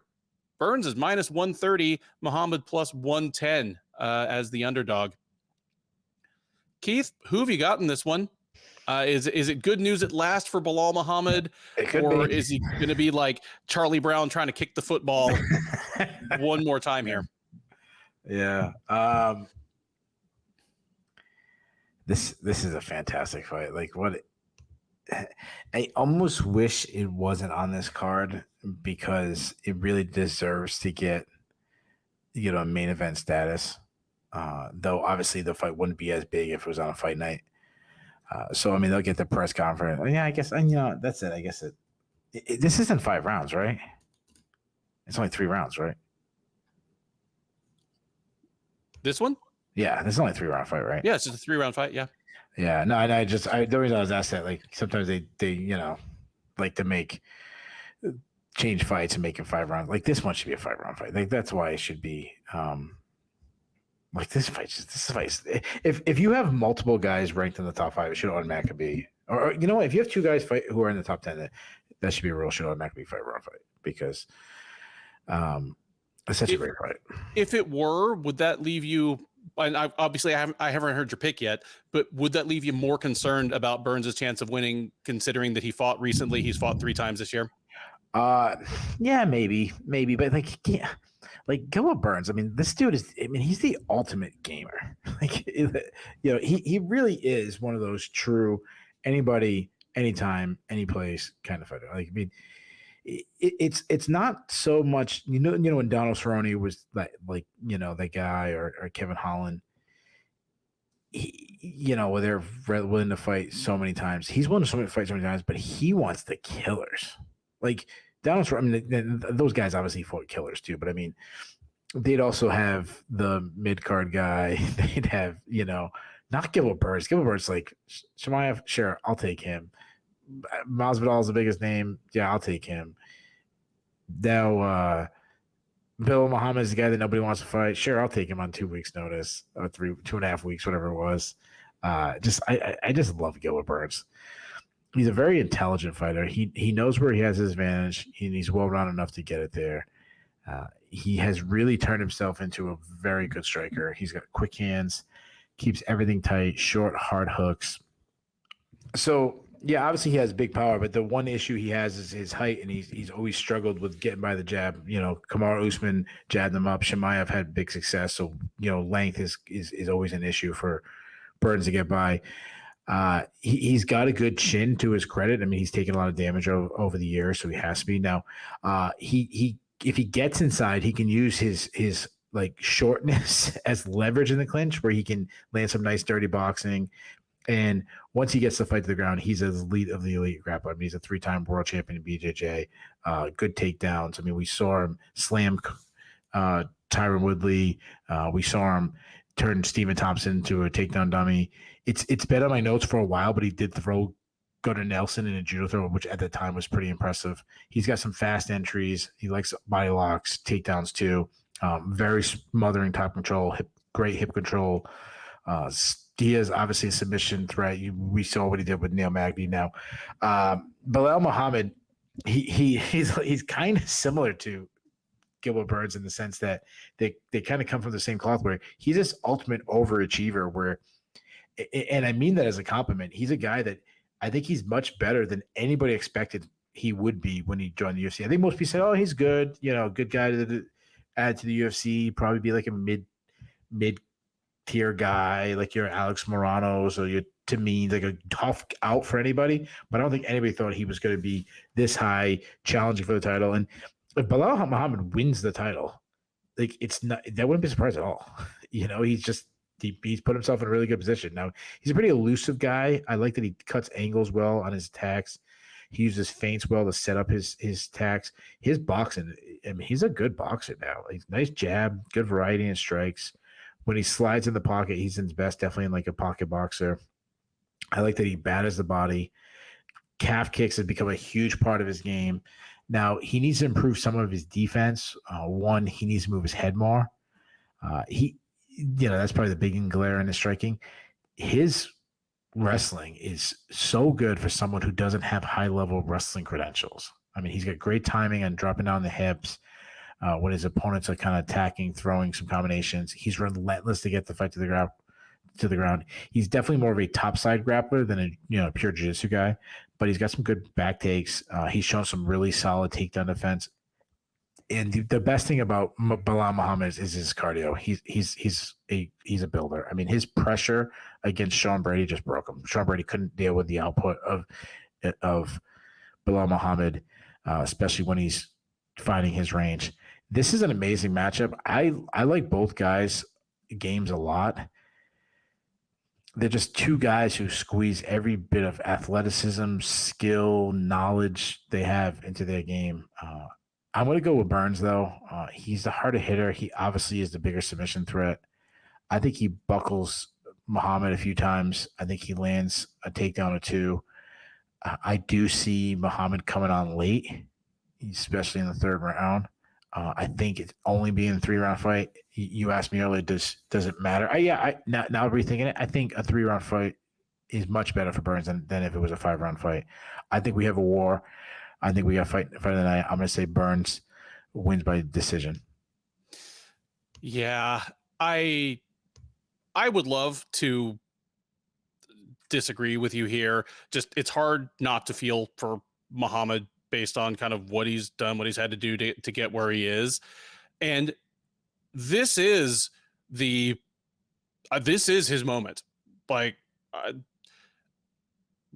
Gilbert Burns on a relatively short turnaround is about as friendly a look as he's going to get at a fight that would stamp him to a title shot.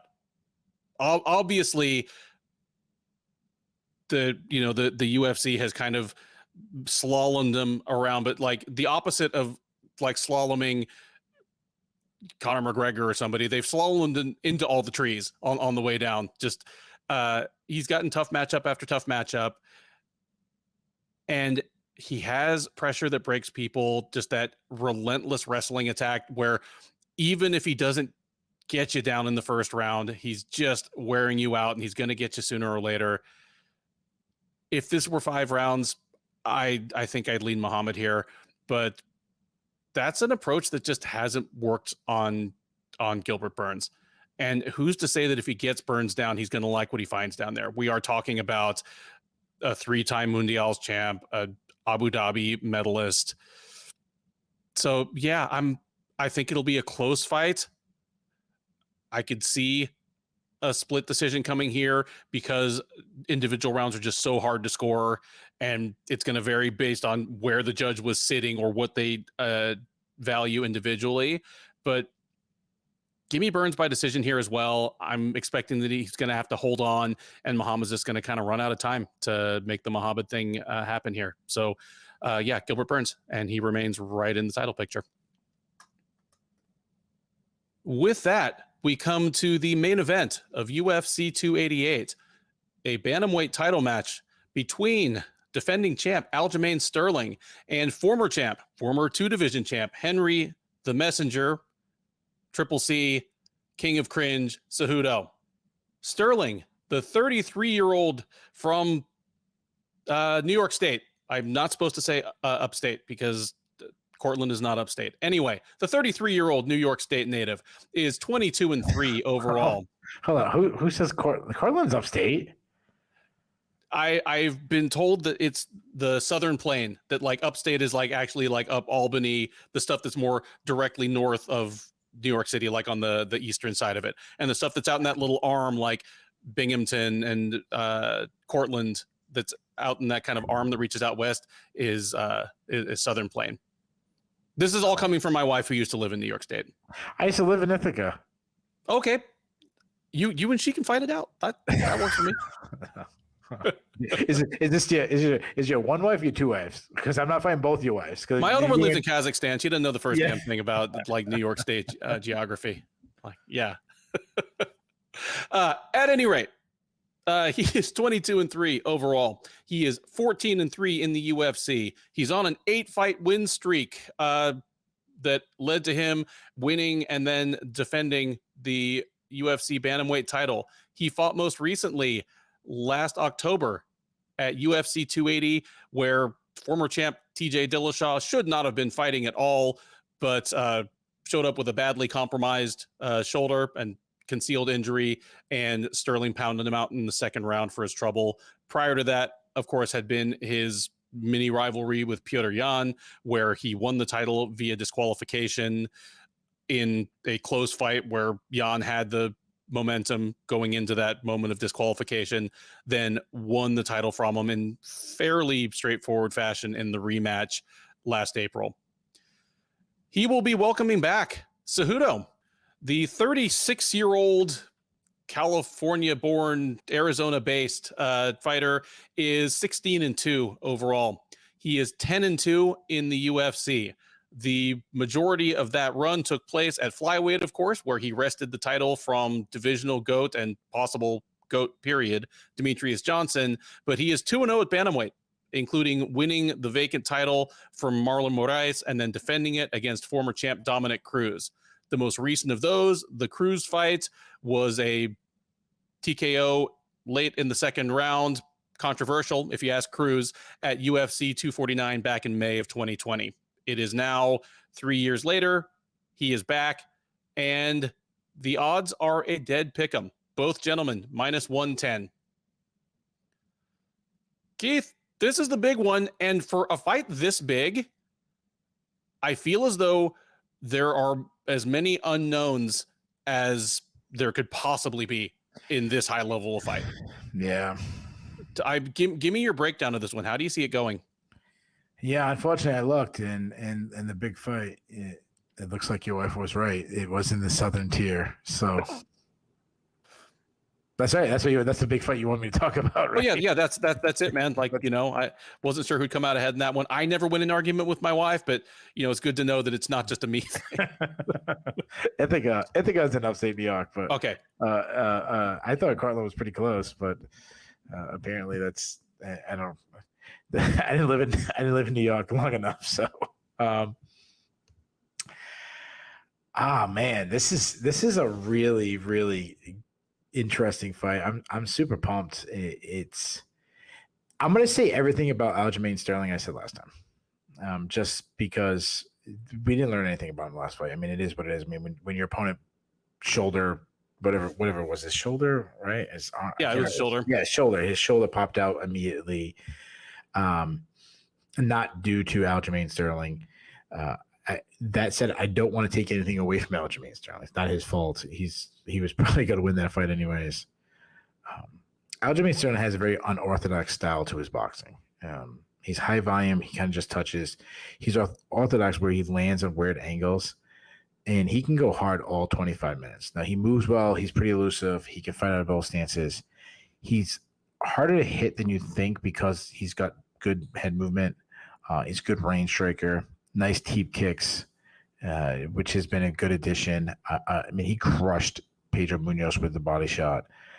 Just a good kicking game altogether. I love his calf kicks. He'll switch. He'll do a quick switch kick to the head. He doesn't have much punching power. Like, he's definitely like a starcher with his hands. So that's like the one big negative in striking. He is a opportunistic wrestler. Like, he isn't explosive, but he has this innate ability to time his entries. Very similar to how I've talked about George St. Pierre, where George St. Pierre wasn't the most technically sound. It's that he almost didn't even drive through the hips. He would burst, but he didn't have choppy steps or anything like that. He could time you coming in, and Aljamain Sterling the same way. He'll dive in for a takedown. He uses long arms to close the distance, very similar to Michael Chiesa. And he's relentless to get the fight to the ground with very funk-style grappling to his game. He uses his long legs so well, locks in on your back, and he backpacks as good as anybody in the history of the sport. He's a great submission artist. He had that amazing stool stretch in the past. He has a cardio to go really hard. You know, his chin has been checked. I mean, he got hurt by Pedro Munoz in the past. He got knocked dead by Marlon Moraes, but those teams like long distant memories ago. Now, Henry Cejudo, it's hard to know what we're getting considering he hasn't fought in 3 years. And now that he's 36 in a weight class where aging is so tough. Plus, when you really unwrap his wins, his last 3 wins were against TJ Dillashaw, Marlon Moraes, and Dominic Cruz. Those don't age well. Now, I know that's not always fair. Sure. Because they were much different wins at the time. And does the damage he did to him, does that change it? Like, you know, like not everything, that's not fair. You know, like, you know, beating, I don't know what team was good, but, you know, beating the Cowboys 3 years ago might have been much better than I don't know. I don't have the, you get what I'm saying. Sure. Obviously he's undersized. He's a short guy. He's a former flyweight. He wasn't like he did have weight issues early in his career to make flyweight, but he wasn't like he's this massive flyweight. He wasn't Davison Figueiredo out there. But there's some advantages to that. Now, one of the advantages is how well he moves. I mean, that's the flyweight in him. He's going to have a speed advantage. He uses a lot of pressure against Dominic Cruz, and I think that really showed his intelligence. Well, he's not necessarily this huge pressure striking guy. It showed that he understood what Cruz's game was, and Cruz's game is always keep moving, keep darting, and Cejudo didn't get that chance where, you know, you're standing in the middle and Cruz is dancing around and it's so hard to catch it. He's like, no, I'm putting you on your back foot, and your darting is to be avoiding me, not darting around me. Mm-hmm. He has very fast hands. He sets up his shots well with feints. He's got a beautiful right hand. He's really added power at Bama. And again, this is 3 years ago, so bear with me. You know, he had back-to-back KOs moving up to bantamweight. I like his calf kicks. He surprisingly keeps his chin high, which is very dangerous based on his height and the kicking ability of Aljamain Sterling. That's like one concern I have if you're picking Cejudo is like I could easily see Aljamain Sterling kicking him in the head. Now, obviously, Henry Cejudo is an amazing wrestler. I mean, the Olympic champion is as high as it gets. I mean, if you wrestled, that's what your dream is. I mean, I was watching an interview with Spencer Lee, and he was talking about his run for national championship. He's like, I never dreamt about being a national champion. I dreamt about being an Olympic champion. So he's accomplished that. Now, I want to remind people this. Now, he'll remind you. He has no problem reminding you he won Olympic gold. That was in 2008. That was 15 years ago. No, still, obviously, if we have all the guys in the UFC and we line them up in their skill set, he's still going to be in that upper echelon of wrestlers. But I just want to remind people that he's not the top guy in the world anymore. Like, he would get his shit tossed in and tossed around if he went against guys like, you know, in his weight class now that are the top guys like Zane Richards and Thomas Gilman and Nick Soriano and Spencer Lee, who I just mentioned. Like, if he entered last weekend's U.S. Open, besides having UFC fight schedule, but if he entered last week's U.S. Open, which by the way, Bo Neckel was there in attendance, cornering, he would have got laughed at. Like, he would have no chance. Now, he still obviously has fast entries compared to like a D3 wrestler. He has a great high crotch, which he gets in there. He shows, you know, how strong he is. He gets in there and he lifts straight up and slams. He's great at winning scrambles. But I want to remind people who doesn't understand the different styles of wrestling, he's a freestyle wrestler. He never even wrestled. I mean, obviously, I'm sure he did in high school, but he never wrestled college wrestling. A lot of people don't know that about Henry Cejudo. And MMA wrestling is a lot more like folk style wrestling than is freestyle. What I mean by that is, and I'll try to explain very, very quickly without trying to bore people. You can avoid takedowns in folk style that you can't do in freestyle, and it's easier to get taken down in freestyle because you can't expose your back. When you try to create a scramble, you can't ever turn your back towards the mat. I shouldn't say ever because there is some weird situation, but generally speaking, a lot of the funk scrambles that we get now in folk style, which become a big thing, and it definitely a style that Aljamain Sterling, he has a very funk style wrestling game. That's points in freestyle. So there is a fun contrast between their wrestling styles, which is probably the thing I'm most intrigued about. And the other thing about the Henry Cejudo that I've always loved, I mean, he has one of the most beautiful takedowns you'll see in MMA when he gets he ties up his opponent's hands or gets some kind of tie up, some kind of clench, and he goes to that step inside trip. It's absolutely fantastic how he does that. As far as prediction goes, Aljamain Sterling is possibly the most underrated champion we've ever had. Or I don't know if it's underrated or disrespected or, I know that's a title that Tyron Woodley used to say, but it might be Aljamain Sterling. And I know a lot of that has to do with the circumstances. I mean, he won the title by disqualification. He had the rematch against Petr Yan, and he won by split decision in a fight that a lot of people thought Yan won. I think fairness, if you watched it 10 times, you might score it 5 for Yan, 5 for Sterling. I mean, it was that close. So he wins the title by disqualification. He wins the rematch in a fight that could have went either way. Then his next fight is against TJ Dillashaw, and that is that whole debacle. Then you have his teammate, who is really the number one contender in the division, who gets more credit than he does, Sterling. Right. I mean, everyone's praising Merab. No one's ever praising Sterling. This is Sterling's chance to prove his worth. And what I mean by that is the whole, you never won the title because you beat Yan by disqualification, and then you defended it in a split decision. All that goes out the window if he beats Henry Cejudo, because you know why? Well, how did Yan get the title? He didn't beat Henry Cejudo. Henry Cejudo gave it up. So, you can mark it as the champ's back. The real champ is back. Now, I know I don't want to do the whole linear champ. I'm sure if we go back further, it's not Cejudo. I get that, but you get what I'm saying. In recent history. So, if he beats Cejudo, the controversy is over. He's the man. Now, I am absolutely blown away with the odds. Blown away with the odds. I was trying to guess today, and I kind of play games. We've talked about this a gazillion times, but I kind of like to play games with the odds, not knowing, don't look. Yeah. And I was guessing that Sterling, due to his youth, due to his size, due to his more recent activity, I was thinking he was going to be at least a negative 250 favorite. If it had not been a pick 'em, I was going to make you guess, but it seemed unfair.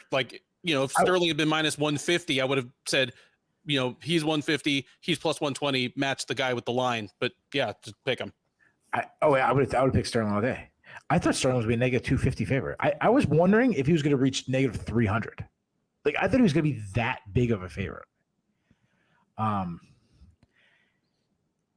I could easily see him winning. I mean, I can see him being too fast. I can see Cejudo coming back being slower. I can see him being, too strong, hitting too hard. I can see him blasting Cejudo with kicks, blasting his legs.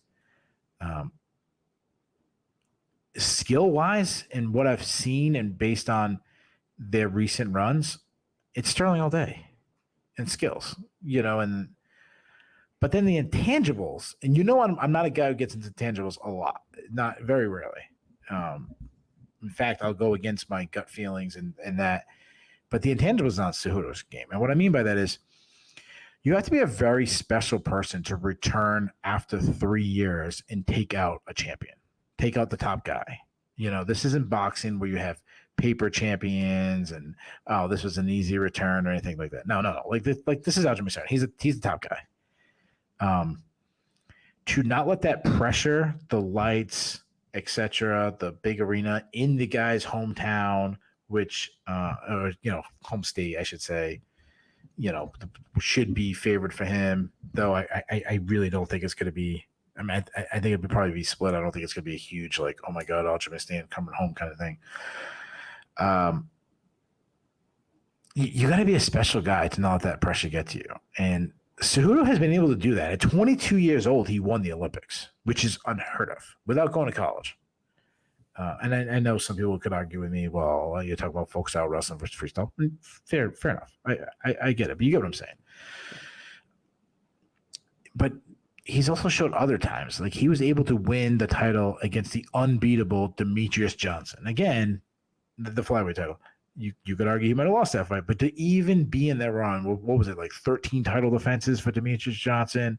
I think that, I don't know if it was the fight right before where he did the incredible move on Ray Borg. I don't know if that was a fight before, but it was like near that fight. No, the Borg and Hayes fights were the two before that where he just. So right, like Bailey, like right in that time frame, he did one of the most, probably the most spectacular move I've ever seen to Ray Borg. Like it seemed you came back against Demetrius Johnson, a guy that already knocked you out, who in a minute in the fight your leg went dead. Remember when he kicked his the whole kicking the calf out with I never go against the film star. I never go against the skills. But sometimes you have to trust stars. Like I trust Tom Brady in the fourth quarter. When everything's going crazy, I trust Tom Brady. I trust Michael Jordan with the last shot of the game. I trust Tiger Woods in the major. I trust whoever. Serena Williams at Wimbledon, Michael Phelps at the like. There's certain people that are different than everybody else. And to me, Cejudo has that. I say he somehow at 36 years old, I say he still finds a way to get it done. Give me Cejudo by split decision. Wow, it's not even an upset pick, at least as of right now. We'll see how the line moves. I know. I thought it was going to be a crazy upset pick. I thought it would be like, oh my God, Shillan's lost his mind. And that was, wow. I would love that to be the case. Cejudo, and we've said this 5 different ways across the course of the show, but regardless of how charming or uncharming you find his shtick, I think the sport's a more interesting place with him in it. Oh, absolutely. If the UFC had 5 Henry Cejudos, it would get annoying real fast. But it has a number of big characters. It has a lot more wannabe big characters, but there's really only one Cejudo. The only guy that came close to his style of self-promotion was Ben Askren, and it just didn't last very long at the UFC level because he was already shot. So yeah, I like having Cejudo around. I have all kinds of questions about him coming back. And the question that's foremost in my mind, and I expect will be answered within the first half of the first round of this fight, is can he get Aljamain Sterling onto the ground if he wants to? If we find out that the answer is yes, we have a fight on our hands. If we find out the answer is no, we still have a fight on our hands. I just know which way it's going to go. If we don't find out in the first half of the first round, that's the biggest problem. If Cejudo doesn't try to wrestle until he absolutely has to, that's a problem. And that's kind of what I wonder, because even when you're active that whole time, when you're a wrestler, nobody wrestles more at 36 than they did at 33. No. Wrestling is hard work. Yes. Wrestling is hard work. Wrestling like we're talking about here, like shooting for takedowns from the outside. It's hard work. Finishing those takedowns is hard work. And that's the case anywhere up and down the scale. But 135, you mentioned it already. That's not a safe haven for 36-year-olds. Like, it just really isn't. You look at them, they're all on the downslope, whether it's Dominic Cruz's that have had a ton of injuries, whether it's TJ Dillashaw's that have PED busts and injuries, or it's just Jose Aldo getting out before he gets there. It's not a kind division to people that are moving up towards the age Cejudo is now. I have the feeling this is Sterling's night. The things that he does well, you've already enumerated them better than I possibly could. I would just say that along with Phil Davis, he has the kind of like a kind of unique game that involves more kicking and more successful kicking than you would expect from a wrestler, and a takedown game that kind of seamlessly works into getting submissions and getting opponents in grappling peril on the ground. You know who he grapples like? Patty Mix. Him and Patty Mix have very similar styles. That's a good one. Where they might be the two best guys. They might be. They might be. Yeah. And obviously, we'll always remember the Suloev stretch by Sterling. But the crazy thing about Sterling is, in any of his fights that spends more than about 60 seconds on the ground, you see a moment where he could do something like that to his opponent. There is something the same way. Yeah, and Patsy's the same way. Yeah. Where no, that's a great comparison. Kind of long-limbed, and it's the most obvious. The two top guys and the two top organizations. Yeah, man, makes this a hell of a lot of fun. Anyway, I don't imagine that Sterling is going to pull out some sort of like stump puller on Henry Cejudo. I mean, if he does, then we know what we got going forward. But give me Sterling to fight off takedowns until he wants it on the ground. And when he gets it on the ground, maybe getting Cejudo in some perilous positions where we have extended tense sequences where Cejudo has to fight through stuff on the ground. While things go on the feet, I'm always going to be worried about Sterling getting caught with one of Cejudo's punches. Cejudo is a hard hitter, even at 135. And Sterling has been stunned by single shots before. His boxing took a long time to even remotely catch up to his kicking game. And even now, like, he's hittable on the feet. But give me Sterling to win, kind of, if not an instant classic, at least one hell of a fun fight that hopefully leaves us excited for both of these gentlemen's next steps in whichever division they decide to ply their trade. But I'll take Sterling by decision here. That is it. The Sherdog Radio Network preview for UFC 288, Sterling versus Cejudo. I have been your host, Ben Duffy. He has been Keith Shillan. If this is your first time listening or watching, first of all, thank you. We hope you enjoyed it. We do our best to bring as good a blend of in-depth analysis and occasional side conversations as you'll find anywhere in this industry. Please do like, subscribe, leave us a comment. Keith and I are both good about responding to those comments. I didn't do as great a job this last week as usual, but please rest assured that we read all of them, and we'll be back to answering and reacting to all of them. If you think we are out of our gourds on any of these picks, make your voice heard, and we will give you your proper credit. Most importantly, join us for the recap.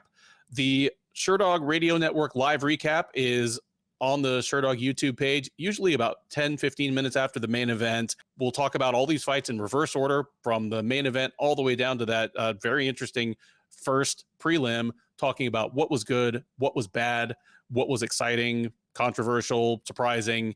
And the live chat is open that whole time. So we are taking your questions, your comments, and your hot takes in real time. We have a growing community of friends that come and hang out with us after the fights, and we would love you to be a part of it. Between now and then, thank you once again for listening. Enjoy the rest of your week, and definitely enjoy the fights.